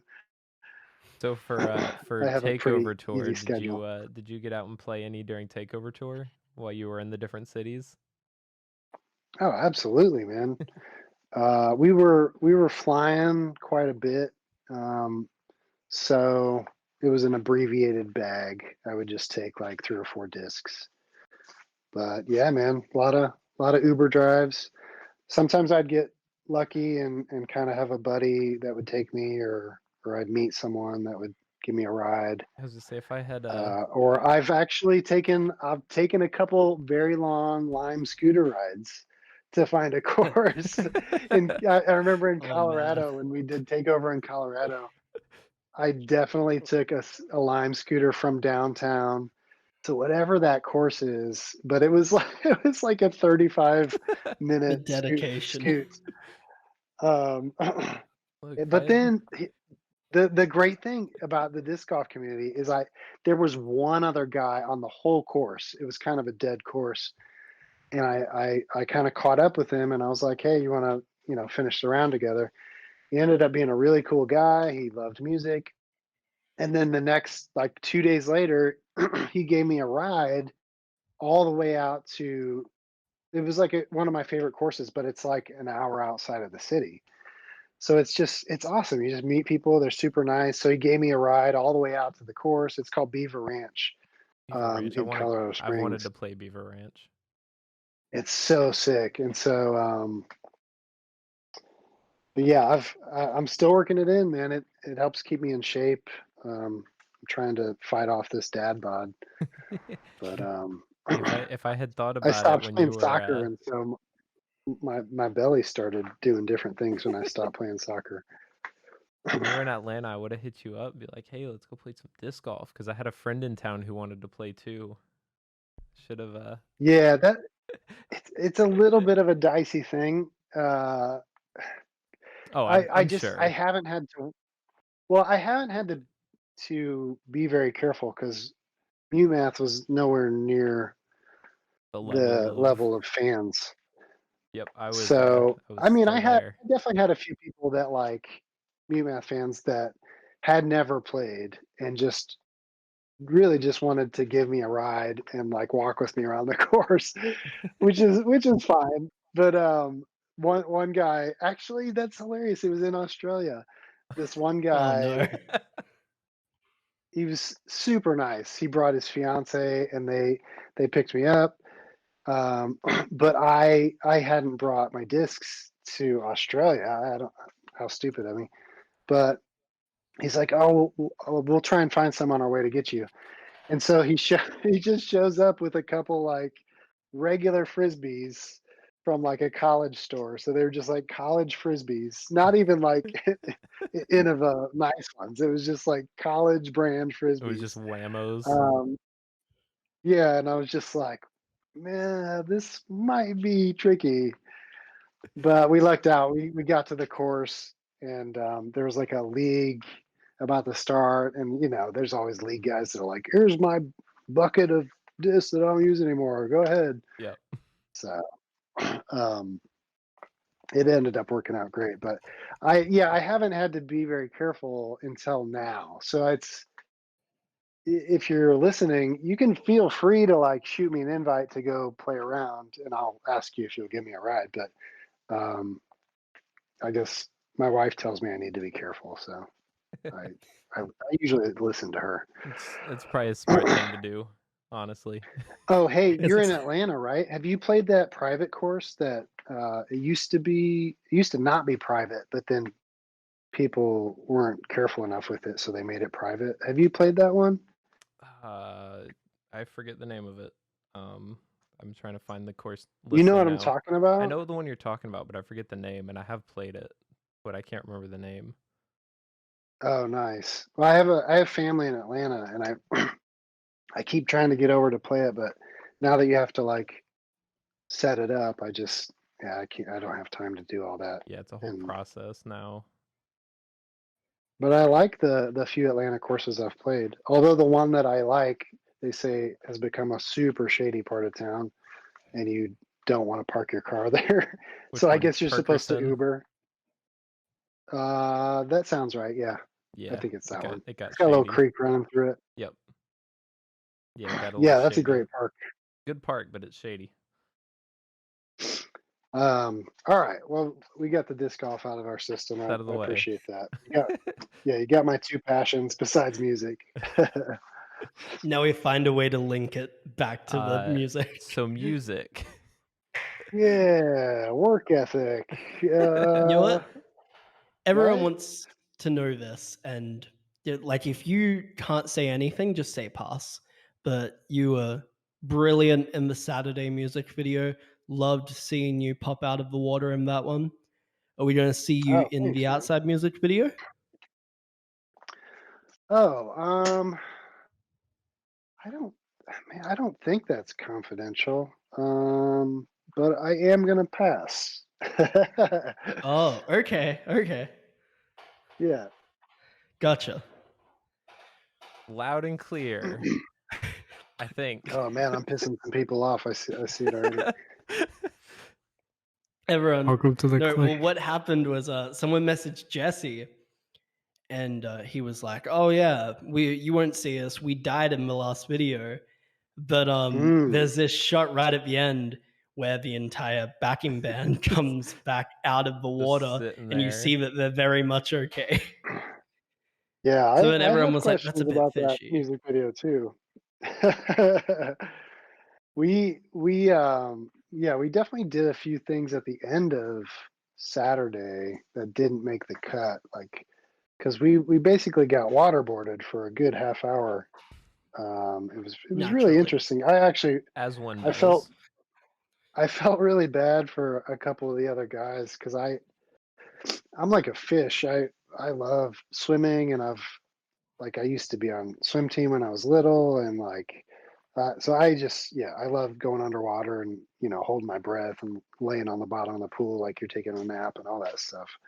Um, so for me it was great, but the director of the music video trying to get Dan, I don't mean to out Dan, sorry, trying to get a couple of the guys to okay, so we need you to look up, the camera's straight up, and you need to act like you're drowning, and so you don't have to keep your eyes open. I did, but you go underwater, but you have to pretend you're Flail. dead, you can't flail around. And it was, I mean, granted, that's not an easy thing to do, because water, even if water will get up your nose and all that stuff. But I did feel bad for a couple of the guys. But what really got dicey was having the instruments in the water, which was hilarious. And I got a hold of some vintage keyboard. It was already broken, but it was just really funny to try and play that in a little kiddie pool and keep it above water, because it kept, obviously it's taking on water, and I'm trying to support this keyboard that's getting heavier by the second while I play my part. It was pretty comical. My favorite part of that was when the trailer first came out, everyone started theorizing and they were like, why do you think all the instruments are off brand? That's really strange. Like there's no SJC logo on the drums and stuff. And my immediate thought was just like, it's going in the water. There's no way they Yeah. get like a submarine and stuff and don't go underwater. Yeah, exactly. Yeah. No, I found mine on Craigslist. I felt really bad about destroying it because maybe someone could have fixed it, but Did you just look up I don't broken know. keyboard and then just like see what you found? I don't know. I was being selfish and I wanted like a cool brand. Plus it was like a throwback, like I don't know. It was kind of a throwback period piece, right? Because like everyone was wearing 70s clothes Like or something. disco clothing, yeah. Yeah, so I was like, oh man, like an old keyboard. And I actually found one on Craigslist like that day. And one I had like a runner go and like buy it. The brand was called Krumar. If there's any like crazy synth keyboard guys that are listening, the brand was called Krumar. And those are super rare, like not because they're amazing. It's just like they never got really popular. But I have one. I've had a Krumar for a long time. And for a really long time, I couldn't even find anything on the internet about it besides just like a synth museum telling of like what used to be, but you never like saw them. Yeah. So it kind of blew my mind that I just randomly on Craigslist found a Krumar it was broken, of course, but I don't know. I had mixed feelings about destroying it, but what are you gonna do? That's fair enough. I mean, it's for the art. Yeah. I mean, maybe went- I'll raise awareness about Krumar and have a renaissance. Krumar renaissance. It's so funny you mentioned that because I went to a synth exhibit like 3 weeks back, I think, in the middle of Sydney, and they had like all the cogs and like all the original stuff, and they were playing samples of like Michael Jackson's Thriller and stuff, and you could hear all the bass samples, and then cut to the Krumar, and it was just a photo. They didn't even have like the synth itself sitting there. The information was literally just like Italian synthesizer from the 1970s. Dude, And that's what I'm it was a saying. one line. I've had it for 20 years and I couldn't find anything on the web about it. You know what's crazy is I just texted my buddy. They did just release a new product. You're kidding. Yeah, they're coming back. I think it's called 7. I'm pulling it up. Krumar 7. And they're making like an electronic it's like a new electronic piano. Like they're like bringing it back. I was really excited about it until I saw the price tag, and I was like, Yeah, I just saw that I price guess tag now. I'm just gonna stick with my old one. It's really And expensive. you're lucky. That's in US dollars. Yeah, I know. Yeah, I think you said they're Italian, right? Yeah. Oh yeah, that's right. I remember Australia. The exchange is brutal, Ridiculous. right? Yeah, it's Dude, I could awful. barely afford like I had per diem when I was over there, and I could barely afford like a candy bar and like a Macca's meal. It was just like so expensive. It was the opposite in India, so I guess it evened out. But yeah, I don't know how you guys survive. I mean, it's pretty brutal, but I'm pretty fortunate. I get to flex a little bit because like I said, I do music as like my full You're time. rich. And no, but I wish. Every time the distribution companies send out a paycheck comes in USD. So I get Oh, that's to benefit a bit from the conversion. But apart from that, it's terrible. I've been trying to get a guitar for like 3 years and I can't justify the price in US dollars. Oh man, yeah, that sucks, dude. Do you think we'll see a guitar show up on the IC tour? Maybe you can rock that for like Heavy Dirty Soul. Heavy Dirty Soul guitar. Now we're talking. Hold on one sec. You think she's outside? She might be outside. That wasn't a reference to 21. My wife was asking me where one of our cats are. Deep lore. Ironically, a TOP lyric. Guys, what does the cat mean? Yeah, What what's is the it cat code mean? for? Why is its name Charlie? Charlie on the outside uh, confirmed. yeah, I was distracted. You said something about a Keytar Live, which I would probably be down for. Maybe we find you a nice vintage guitar, and then you like shred it for Heavy Dirty Soul. I did. Oh, in message Man, mode? I did want to.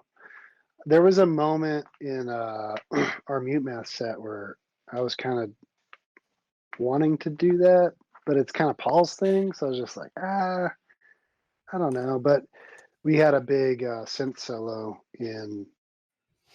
I think it might have been the title track of Vitals, maybe.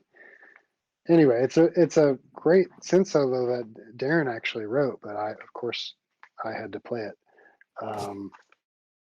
But we did it some on the TOP when we opened up for them every night. I would step out front and play the synth solo, and I was thinking like, man, this would be great on a guitar.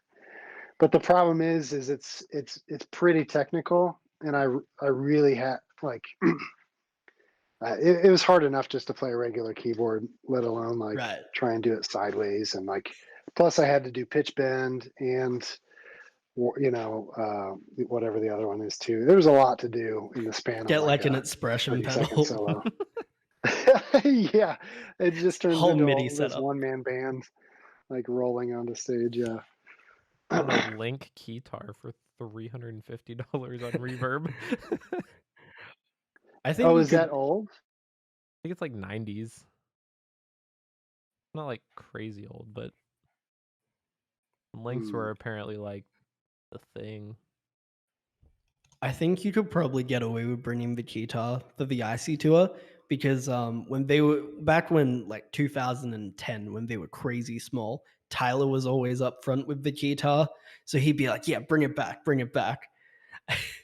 I feel like Tyler would just Oh, love to really? see a guitar at a 21 Pilots show again. You should ask him about it That the would be next time pretty y'all are funny. talking about something.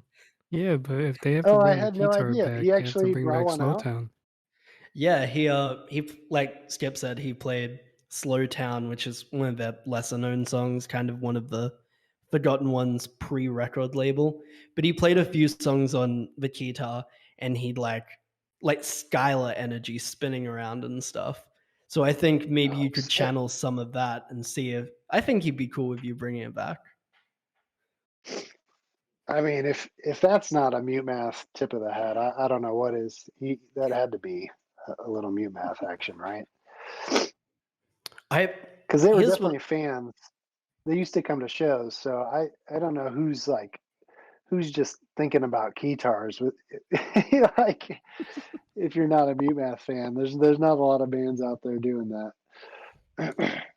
because I feel like at the time it was very much he'd channel Mute Math and do the guitar thing. Then he'd go off to his not the piano, but his little synthesizer for doing the little riffs and stuff between choruses and stuff, where he was channeling like the Killers. Nice. Man, I love the Killers. Speaking of Mute Math, I did want to ask, Play Dead 2017 album. In the song Yeah. Pitsy Oaks, that's my favorite from the album. You have this crazy guitar break. Can you run us through that? Because that's my favorite part of the song. You're talking about the record cut? Yeah.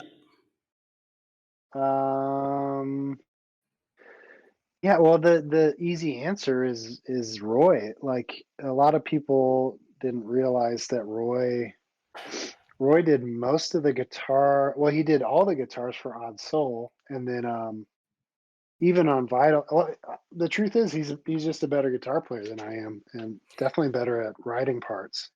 So, but yeah, Pixie Oaks was all him. He just Wow. we never had like a lot of traditional guitar solo moments. There was a lot of cool guitar parts, but there were never there's not a lot of solo breaks. Yeah. But that was one of the few ones where it's like, yeah, it's kind of like a actual solo. Um, I don't know if that was by design or not, but I mean, when you have like such a great drummer, it's kind of maybe we should just have a drum break. But yeah, it was all Roy, man. It's he's sick. But yeah, we had a lot of fun.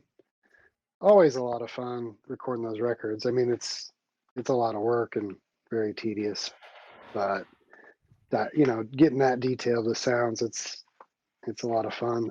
Play Dead was actually a little bit of an exception because we did probably the first like 70% of the records all just kind of at our own houses, and Right.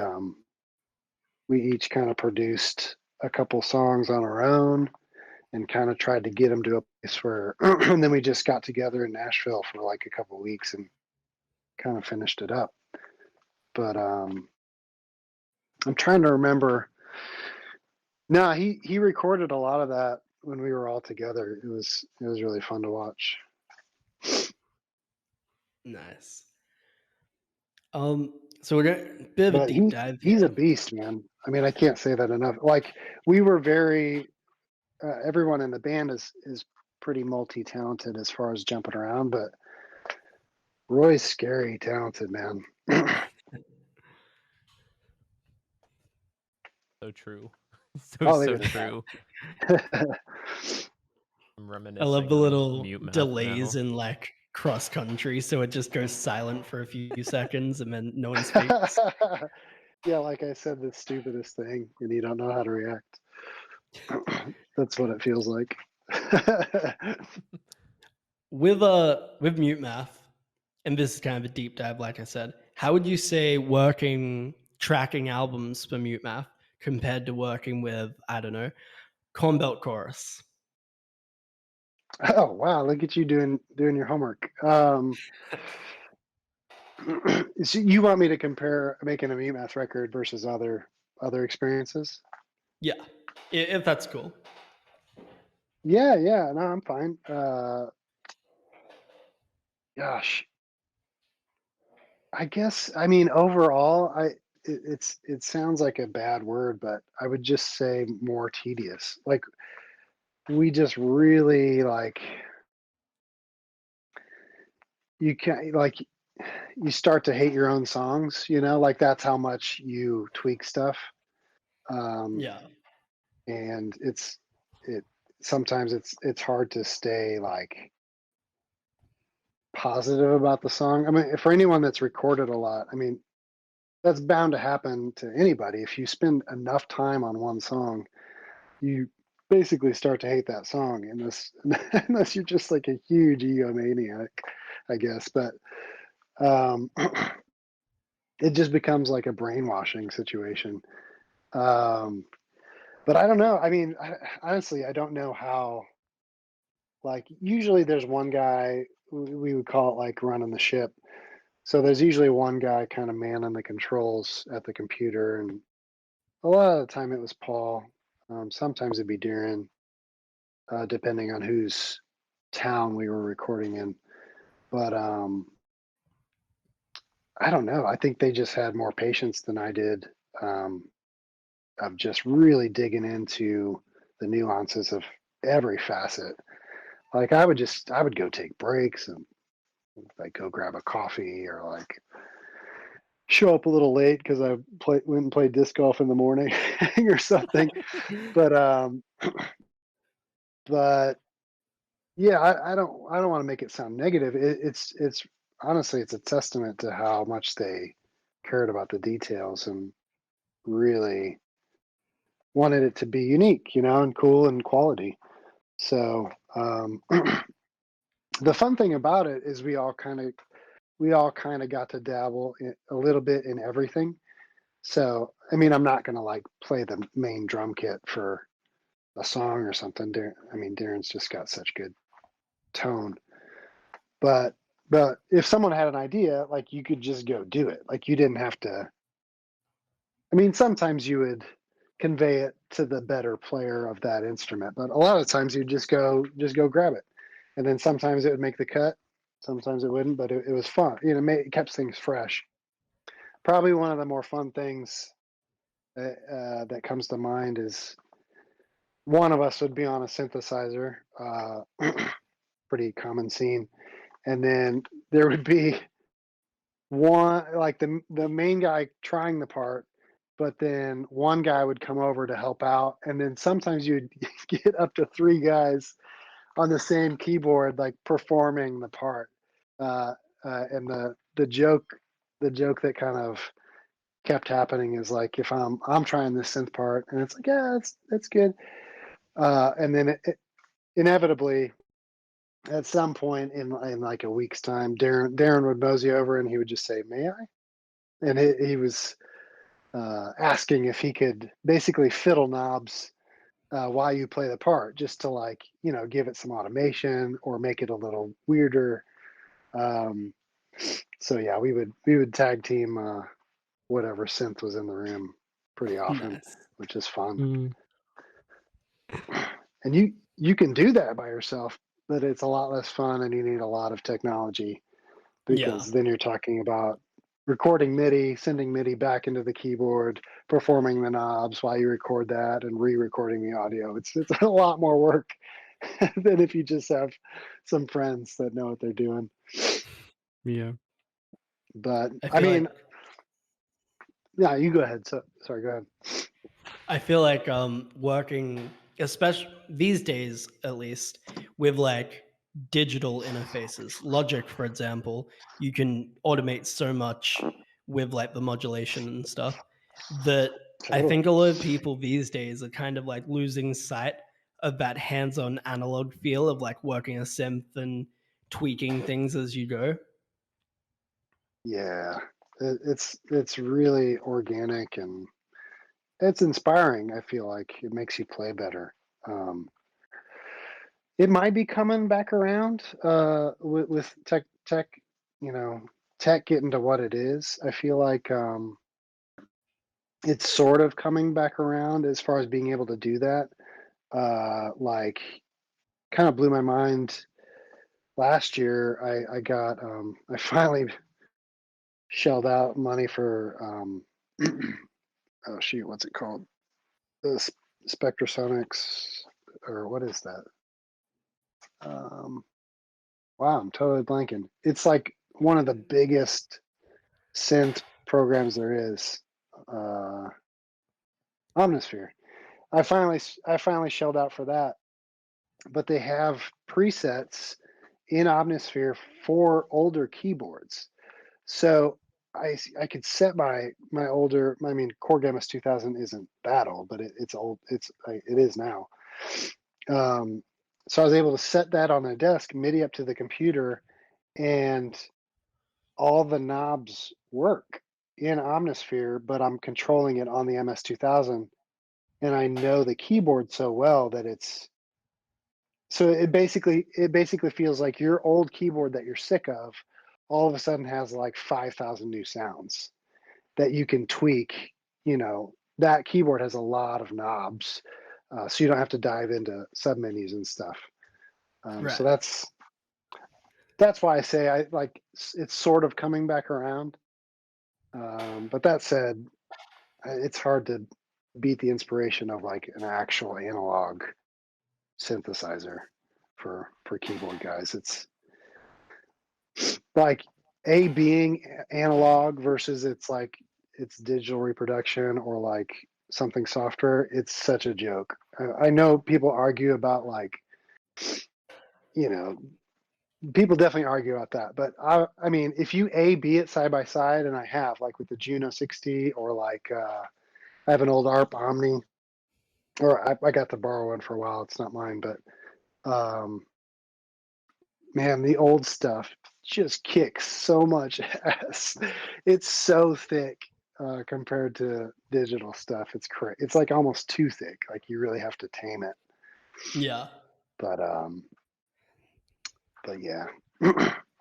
So I hope I'm not rambling too much, fellas. No, not at Yeah. all. No, No, just do that. like I said, you're the guest of honor here. We want to pick your brain and have you tell us everything you're willing to tell us. Nice. I Thanks, will, man. I will ask, what significance does Freddie Mercury have to you? Ooh. I mean, just one of the most inspiring musicians in history, I guess. Mm-hmm. I mean, yeah, everything about Queen. Um, you can look at it from a lot of angles, but I mean, really, just for me, it always boils down to the songs and the music. Brian May is one of my favorite guitarists. Easily, he's definitely he's right there, number one. I have a couple of competing guys, but they just have such good songs. I remember someone slipped me their best of in high school, and I really, I mean, most of my life, I've relied on friends to get me the cool stuff. But in high school and growing up, I grew up in a pretty conservative Christian household, and my parents didn't want me listening to secular music. So most of what I heard was like worship music, and I mean, thank God there was a few good bands out there like DC Talk and Audio Adrenaline and stuff to like give us a little taste of what was going on in the rest of the world. But yeah, I was pretty sheltered musically. I mean, I was taking a lot of classical, so there's that, which helped a lot. And like a few of my music pastors were actually pretty legit and showed me some good stuff. But as far as like consuming the best music in history, I was very sheltered. So I just got lucky with a few random friends just like slide me the best of Queen, and I'm like 16, and it's just like blowing my mind, like We Are the Champions and We'll Rock You. I just remember like turning that up in my stereo like right before a soccer game, just getting so pumped. Um, or someone like showing me like Rage or Radiohead. I remember like being a sheltered Christian kid and playing "Killing in the Name of" in my car by Rage, which if you don't know the song has like 50 f bombs at the end of the song, and just yelling along with the song so loud in the car Not very for no conservative reason. I stuff. like I had no reason to be angry. Like I had such a easy life, but it's just like you really do feel that energy. It's just so compelling. So anyway, ah, what was the original question? You got me going on earlier music. So the Oh, original Queen. question was just, yeah, Freddie Queen. Yeah, Mercury. yeah. I so it just falls under that group. Really, just one of my favorite all times. Uh, yeah, for all the reasons. Although I do remember a funny article I read. It's not Queen related necessarily, but one of my other favorite bands is Led Zeppelin. The reason Nice. it's slightly related is because they did a poll in like NME or something like that of like they just polled everyone like if you could form a super band, like you could pick any band member from any band and form a super band, like what would it be? So everyone's voting for like here's my favorite drummer, here's my favorite guitarist, blah blah blah. And they took the poll in and they tallied everything up, and everybody's votes tallied up to just be Led Zeppelin. It was just Led Zeppelin again, which obviously, like Brian May, I'm sure had a good tally. But yeah, they tried to make a super band in theory, and it just came out as Led Zeppelin, which is Nice. hard to argue with. So, like I said, we did some research before the interview, and we got an in-depth look at your studio. I don't know if it's the same studio you have now that you've got on Gummerman.com, but it's Oh, decked not out, right now, man. no. Yeah, I honestly got to give. I got. Sorry, one second. Oh, good. Um, yeah, it's not the same room right now. I moved to Pittsburgh right in the middle of COVID. We wanted to be a little closer to family with my daughter, so um, I've kind of been roughing it in comparison to, because that was a great setup. I got to give a lot of props to my wife. She obviously the gear is mine, but she she styled it and made some paint choices and some decor choices that really set it off. It was a good team effort, but she's really talented at that. Um, but it had windows, and I missed that. I've been kind of just like shoved into the basement like most other musicians in life. Yeah. So I'm kind of roughing it down here until we figure something out. I might do another garage setup here at this property, but we have some water getting into there that I got to figure out first. But it's tough, man. You live long enough, you acquire quite a lot of gear, and I very rarely sell anything. So most towns that I live in, I kind of just loan some gear out indefinitely because I just don't have room for it all. So it's tough, man. I think it's kind of a dream to eventually run some kind of studio. So that's my justification for not selling anything. But thank you, man. Yeah, I miss that setup a lot. I definitely hope to try and rival it with this next place. Have you gotten a chance to check out Tyler's studio in Ohio? Yeah, I just did. I was telling you, I popped over there with Lola on my road trip. So yeah, he gave me the full tour. Man, he's got some sick stuff going on. I don't really know, like, how do you describe a studio? He did have it in his basement at one point, but I think he was feeling a similar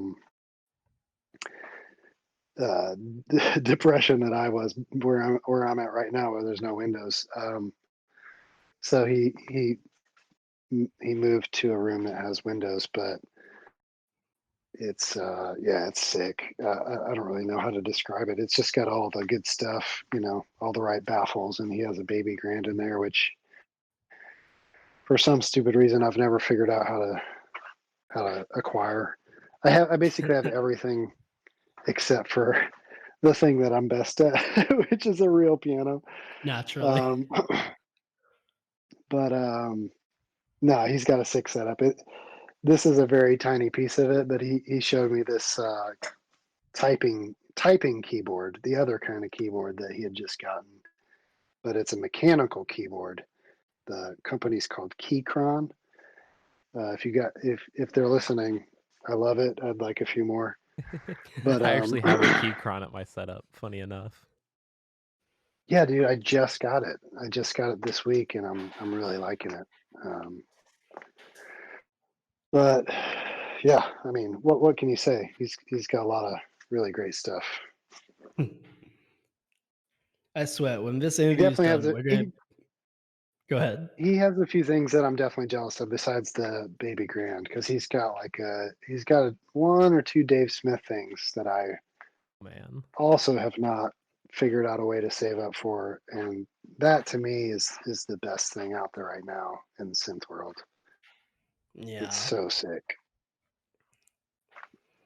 All my jealousies with Tyler's studio more lie on like, oh, I wish I had that desk, or I wish I had those monitors.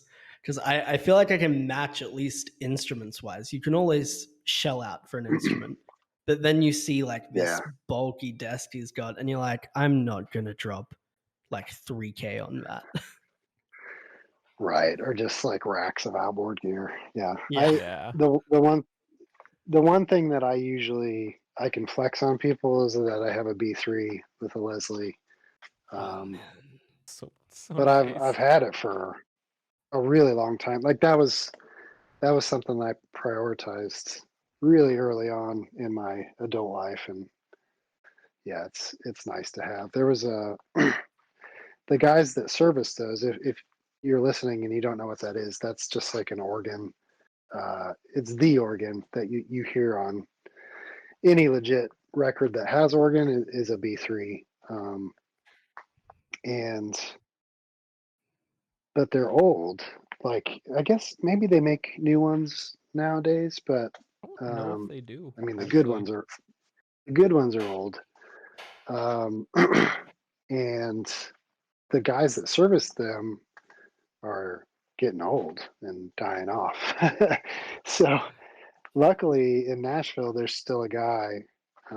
So I had mine serviced in Nashville pretty kind of right before I moved here. So it survived the move, and yeah, it's singing, man. It's hard to beat a good B3. So that's that's one thing I can flex over his setup, I guess. Definitely. I mean, to I'd say compare. that's a pretty good win, though. Those are really nice. That Yeah, wins that and my over the champ studio, rank. in my opinion. So I swear, by this interview is going to end, and we're going to be able to put together like a media release pack for you, send it out to all the A&R and like the endorsements. Be like, oh yeah, let's do this it, is Todd Gummerman's team. We're just wondering if we could get a bit of swag. man. Let's do it, man. I want a backup pair of my AirPod Pros, man. These things changed my life. I'll just go to the head of Apple. I'll be like, come on, you know Mute Math, you know 21 Pilots? Yeah, that's what I thought. Dude, I'm not kidding. They've saved me so much. I have one of my ears has kind of been busted for a few years.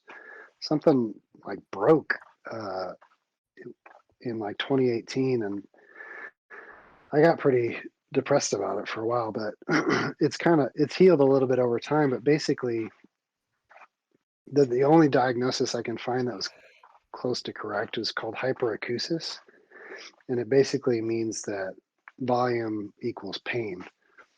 So when it first kicked on, like I couldn't even have a conversation with anybody without it hurting, let alone like forget about playing music or listening to music. Like it was so sensitive that just any type of volume, substantial volume, like really hurt. And the funny thing is even projecting my own voice, it would like trigger that pain threshold. So anyway, not to bring the mood way down, but I was just going to say it's gotten better over the years, thankfully, but it's still sensitive. So it's having like a 2, 3, 4 year old running around is it's dicey. Like you you never know when they're going to yell out of happiness or upset, whatever. It could just happen at any second. So I scooped the AirPod Pros up um, right around the time we did the stream, actually in May, and only because they have the noise canceling. You just reach up and hold it, and it goes to noise canceling in like 1 second. Yeah. And that's not. I'm not joking. It's like it's made my life so much better. Like I have them on to do the dishes, or if like my daughter's freaking out in the car, or like to do yard work.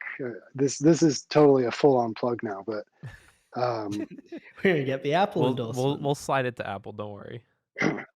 but I do honestly for all you music fans, I would like to slide in like a little hearing take care of your ears like PSA, because it's I feel like I did an okay job. I mean, I've played music my whole life, but I apparently didn't do a good enough job because something just broke it. I'm assuming that it's related to just long-term exposure to loud noises, but like I feel like people don't talk about. I think maybe there's some artists that do. I've heard people have told me like James Blake and some other big people like warn people, but I never heard a lot growing up of like, hey, take care of your ears.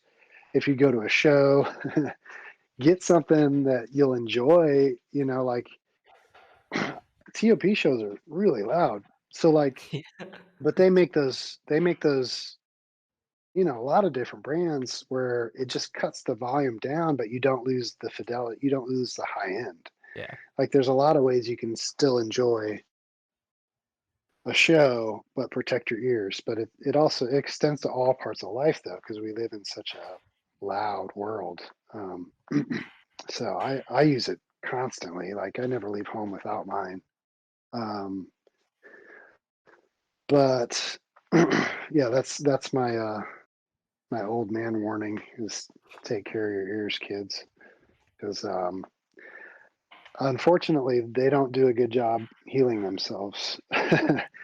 Our body's really good at that for in a lot of parts of your body, but your ears don't do a good job healing. So a lot of that stuff is permanent. If you hurt it, it sucks. Yeah, I mean, I kind of know what you mean because, like, I'm young, obviously. I'm not very experienced in the field, but 2 years of being next to a drum kit in small venues as well, and my entire right side is pretty much like gone. And I've found, I don't know if this happens with you, but especially even when I try and put in like my in-ears for like on stage, I can barely hear click and stuff, and that ends up messing me up long term. And then I'm always like, oh, I wish I took better care of my hearing at the start. Yeah, I mean, having a good mix guy in your ears is, I mean, It's not monumental. everyone can afford that, but it's huge. Like I'm able to keep my ears pretty moderate, and still enjoy the show. Or even when I attend shows, I these days I just take my AirPods, and I have the noise cancellation, which definitely cuts out some high end, but I basically just take mine out for like my favorite songs. um, because your ears, like from what I've learned, I think your ears are pretty good at like short exposures to loud volumes, but extended time periods, that's where it gets dicey. Yeah. And obviously, like sudden loud noises, like gunshots or like those freaking cannon blasts that we do in our shows, those are so loud. Like I don't know how the kids are still standing after those. But those are the dangerous things, like sudden loud sounds or like long exposure to loud sounds. But unless they come out with new tech, which hopefully they do, um, a lot of what happens to your ears doesn't recover, which is it's scary. So that's why I try and tell people like, I hear someone like, oh yeah, I just got my kid a drum set. I'm like, hey, that's awesome. Buy him a really great set of headphones, Yeah. so they don't destroy their ears before high school. No, Matt, how we gonna circle back to Rocket League now? That's the real question. That's what's all been leading up to. It's super easy. Oh, We we just can say always so do Rocket League. Um that. We're back. I genuinely I think use my the AirPod best Pros post. for Rocket League too. Get the Epic Games and the Apple collab both endorse. hey, That's we right. might be Yeah. able to I, make it what happen. I Yeah, I need a package endorsement. So I realized I could use my AirPod Pros in my iPhone, but I can do Discord or I can do Xbox chat through the app. So really, it really cut down on what I had to take on the road with me because I used to travel with, I still do travel with my Xbox, which is not light. Um, but then I was also bringing like some gaming headphones, which once I realized I could use my buds, I was like, wow, all right, that helps. Did you bring a TV as well? Yeah, you carry a 50 I incher. wasn't. I've never been carting a TV around. Like, yeah, that was serious commitment. But I will say, I do bring a little screen with me. It's kind of the size of a laptop screen, but it's got a HDMI in, Oh, I think I know and what it's you're talking perfect because about. I don't have to worry about like hacking the hotel TV to, and then even if I can get it in there to try and find one that has game mode that so there's no latency. It's like it's such a crapshoot. It's impossible at that point. TVs See, are I not really think But friendly. yeah, the best way to like cap it and get us all back to accurately being able to like nerd out about Rocket League is we all come back fresh and we do a tournament. I think that's just the only suitable way. I think we do it. yeah, I'm into that, man. Definitely keep me posted. You guys have people checking those comments, so we didn't miss any like major thing that people were trying to ask, right? I think we got most of the major things because for a lot of it, Okay, sick. what we've done is if a question pops up a few times or multiple people ask the same thing, we'll generally see that and then go ahead and ask. And then, I say a lot someone of stuff's has been a question comments. about the So, IC tour. all right, Joe, drop it. What is it? This might be the last question, so it better be This good. might be it. If it's a bad Let's get question, it. we're not asking it. If it's a bad question, Todd won't be coming back for the Outsiders Discord He's not going to come play tournament. Rocket League. Nah, I- There's a I'm lot gonna of pressure play now, anyway. Joe. Yeah, I'm there's a lot always of pressure, playing. Joe. Are you trying to work up the courage, or do you want? I can plug my little plugs for How far my other along are music if y'all you in want. planning IC tour? Oh yeah, have you started rehearsals for IC Tour? Because you've got a few shows for Takeover still going, right? That was your question? That was That Joe's was the question. yeah. Oh, that's not a hard question. Um, yeah, we have a couple random shows in May, but no, as far as the band, the new band is concerned, what are we referring to ourselves as? Has that stuck on the fan cult? Do you guys have a name for us? I think a lot of people call Are us we a the Dima co-pilots? band. Yeah, we started calling you the Okay. Dima Band because you guys, I'm sure you know somewhat of Dima, but you only Yeah, popped up in the live stream, which was a Dima production. So yeah, I do. They're saying Psy band as well, which I do. I do like Psy. That's what we have on our dressing room. yeah, Psy Label. I think band that it But is. I remember when the photos of the dressing room things got leaked, and everyone was like, "Cyban confirmed." I like it because it reminds me of Michelangelo and him having isn't that what his weapon Him is having the called? size. Oh The yeah, the Psy? two side. Yeah. That's why I like it. Or no, Made Raphael, get not a not giant one in front of you on stage. um no, honestly, as far as the Psy band goes, we haven't been in on much yet. I'm sure the other guys, Tyler and his crew, I'm sure they're cooking stuff up, but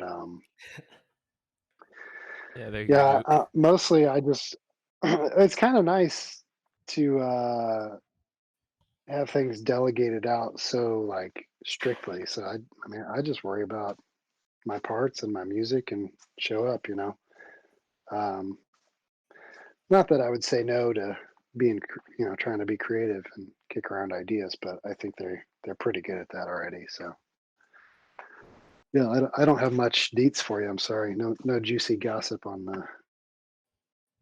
tour production yet. Yeah. But No, that's okay. I'm stoked for Europe.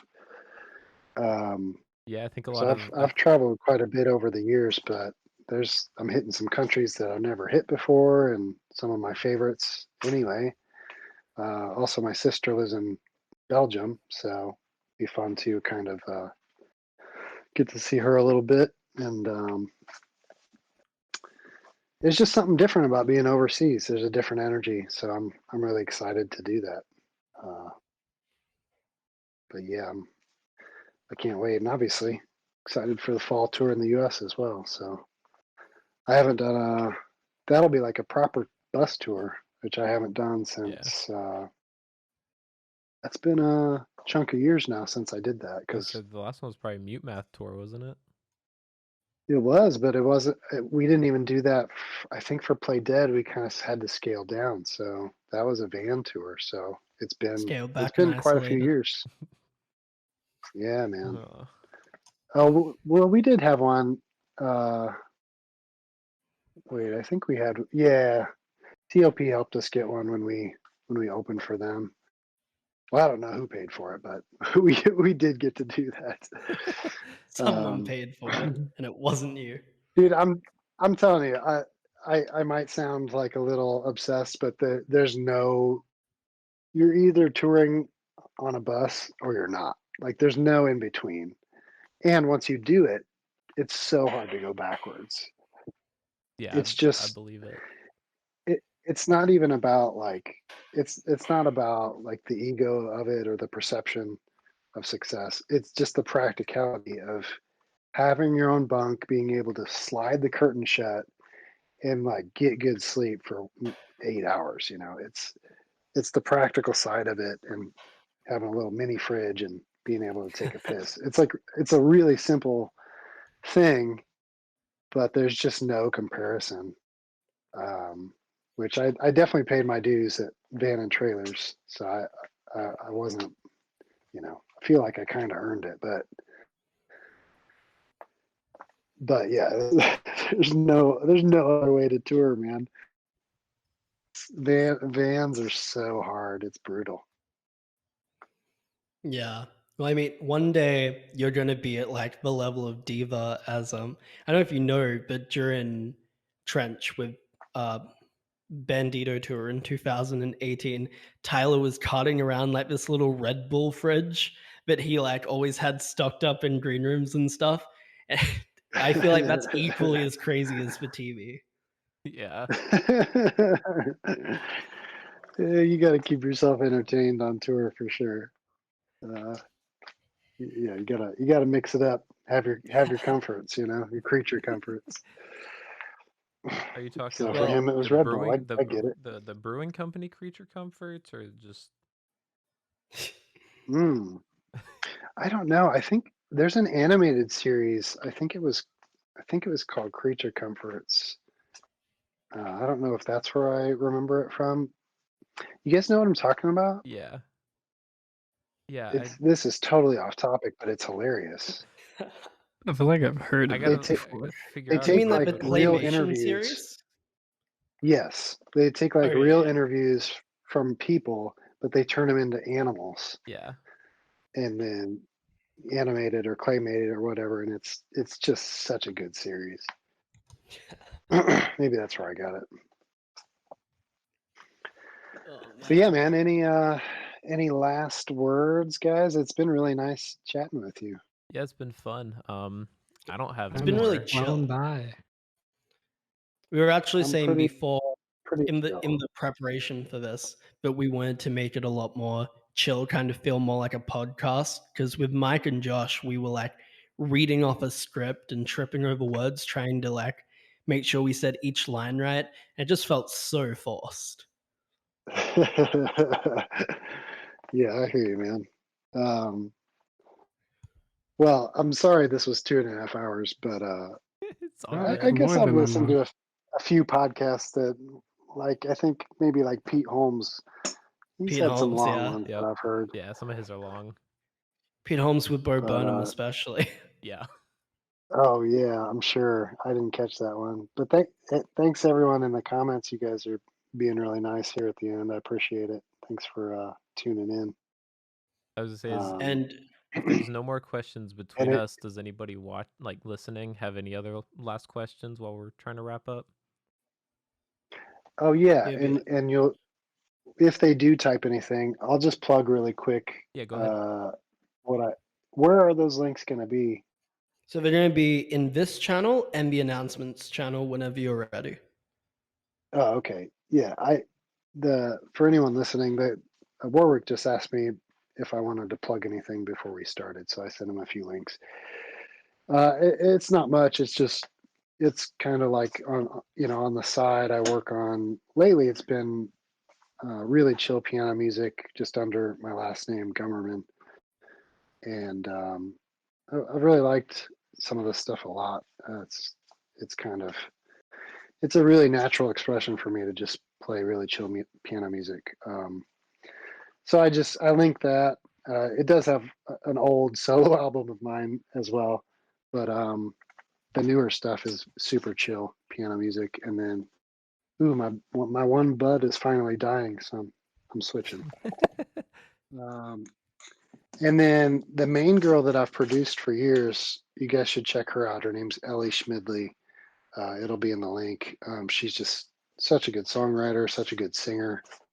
And I linked a couple other things, a couple other tracks that I've done that are just some of my favorite stuff that I've produced. And then I forgot, I should have sent you the Cornbelt Chorus stuff, but my band before Mute Math, I finally got our records up on streaming services. And I feel like some of it still holds up pretty nice. So if you're curious about, to be honest, that was a really strong training ground for what I do now and what I did with Mute Math, because with Cornbelt Chorus, I was doing double duty and playing keys and lead guitar a lot. So that's actually where Darren saw me. Some of the first times we hung out was at Cornbelt shows. So he kind of saw me doing my thing. But yeah, check that out. It's old, so it's I don't think we're coming back, but it's still good tunes. But We'll have a I link hope to to. Cornbelt Chorus. Yeah, we'll Yeah, get one later for it.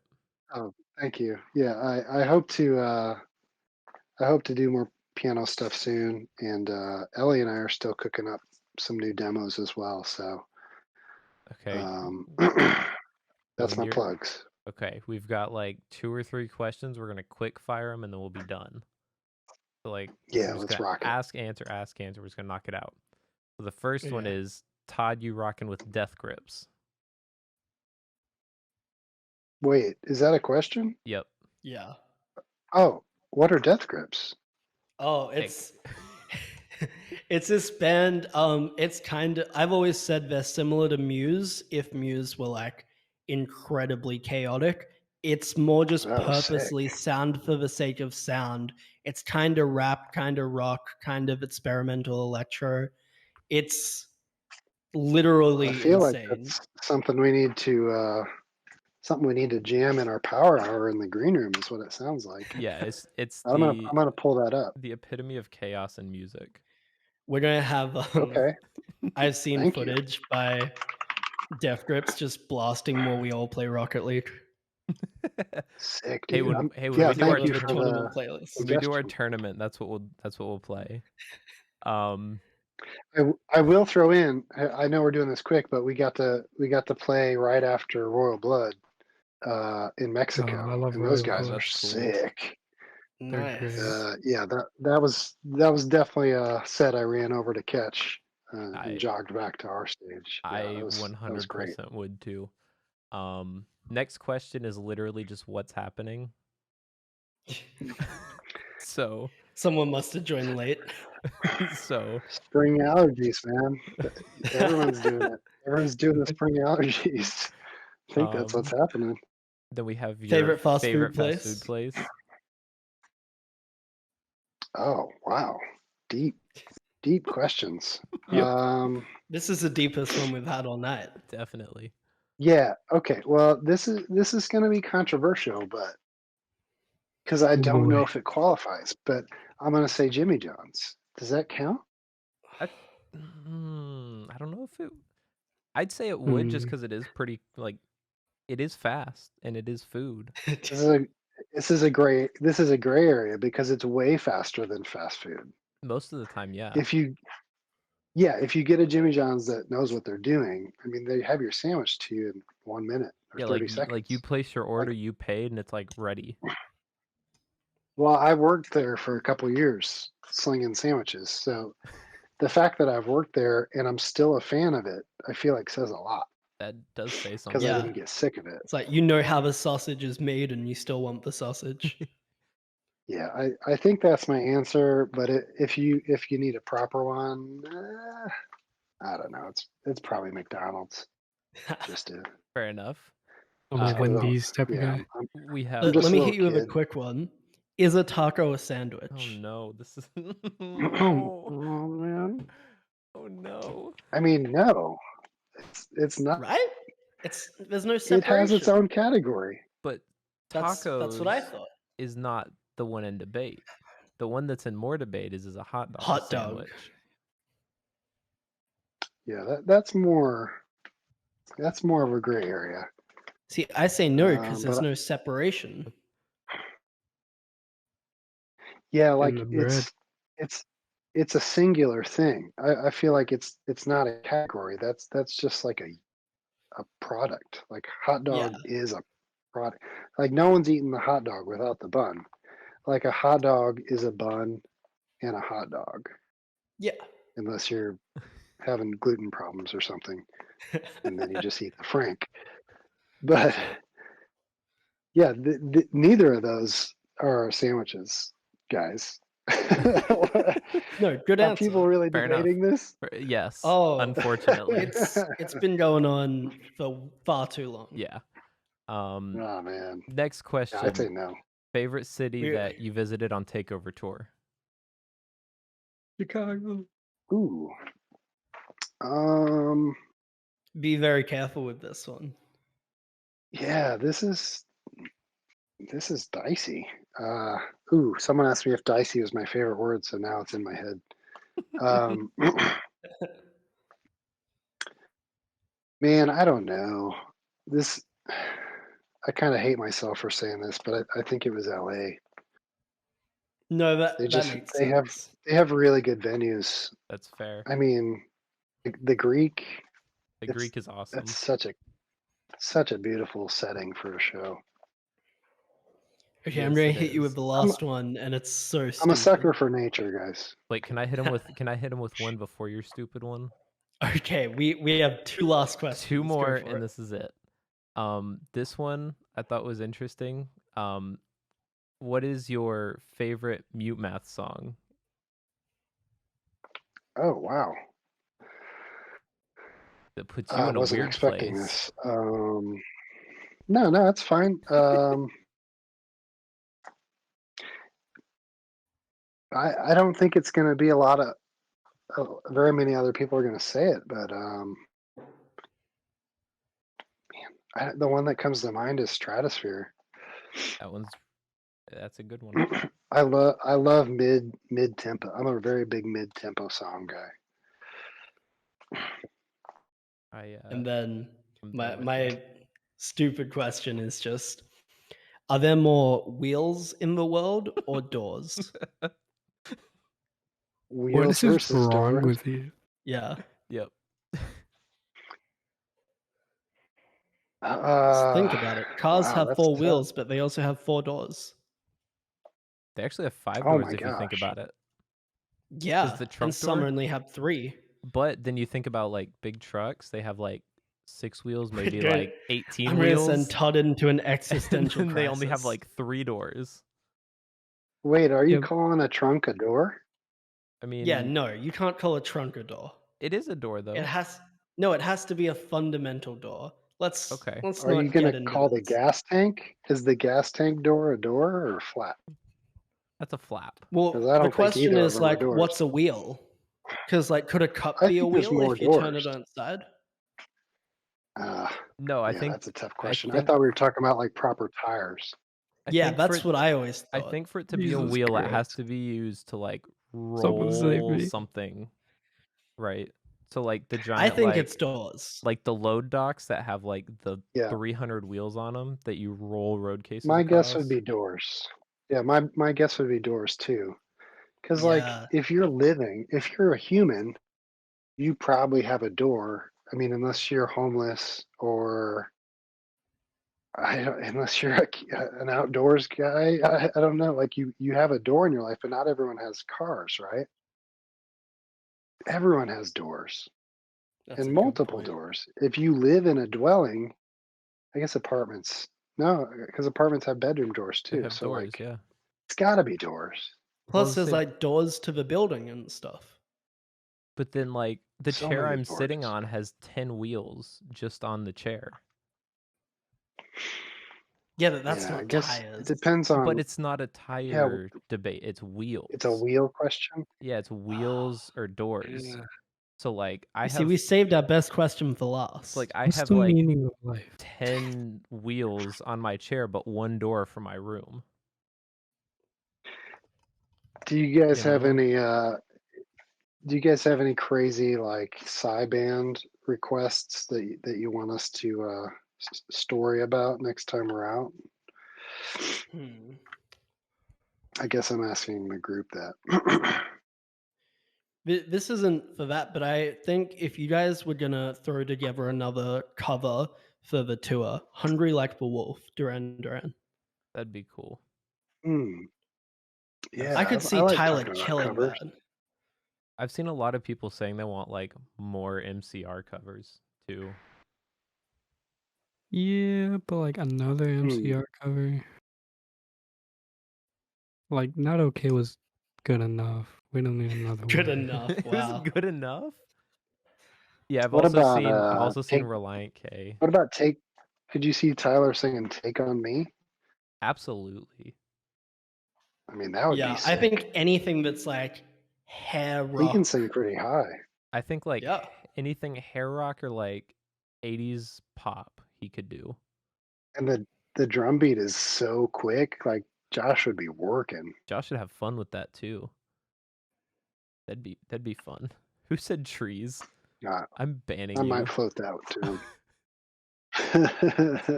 Whoever said they should play trees, get out.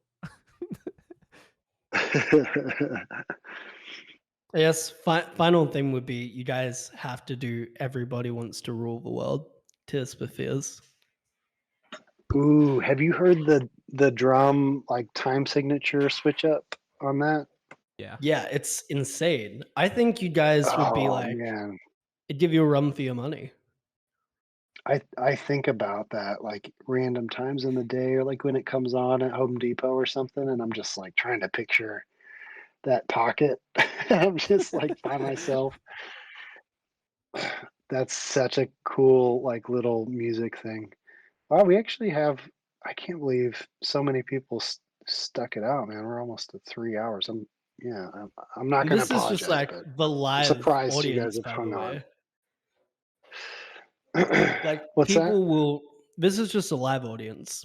Like there are a lot of people that are going to come back and like rewatch it, and like Oh, you can replay it. yeah, Yeah. because Oh man, we have the option people are to gonna record the people are gonna interview. cut it up and just make me look like a monster. Especially They're on gonna the like cut parts it where up, you were talking and about they're you don't gonna know be like, anything about the band. yeah, Yeah. what's gonna happen is they'll cut it up, and it will be like Todd confirms that he's in the Outside music video. Maybe we gotta wait to release it until after that happens. Until after Yeah, the music who knows video's when out. that'll be. This is true. Message Man is I w- quaking.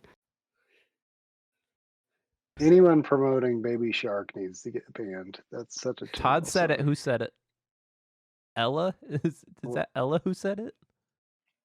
Yeah, she's sorry, she you're out of should here. Bye, Ella. probably gotta go. Not Ella. Skip. Where's my my bannable offense sticker? Skip can't defend you now, Ella. That's her one strike. All right. Well, this has been tons of fun. We passed 2 hours easily. We almost hit 3. And for anyone who missed it, maybe if you guys really enjoy it and really show support to the server, Todd will come back and play Rocket League with us. Oh man. Well, thanks for having me, guys. Yeah, I'm sorry if I rambled, but this is probably one of my favorite interviews. I mean, anyone that's done their research and is just going to go at length with me on Rocket League and disc golf. That's a pretty easy shortcut to best interview ever. We thanks for appreciate that indulging me. greatly. No, thank you for coming yeah, on and talking to us. Yeah, it was a lot of fun. Yeah, this was cool, man. Thank you. It was great. Well, like I said earlier, check out some of those other artists that I've been working with. I'm big fans of them. And thanks to all you guys for listening and supporting what we do.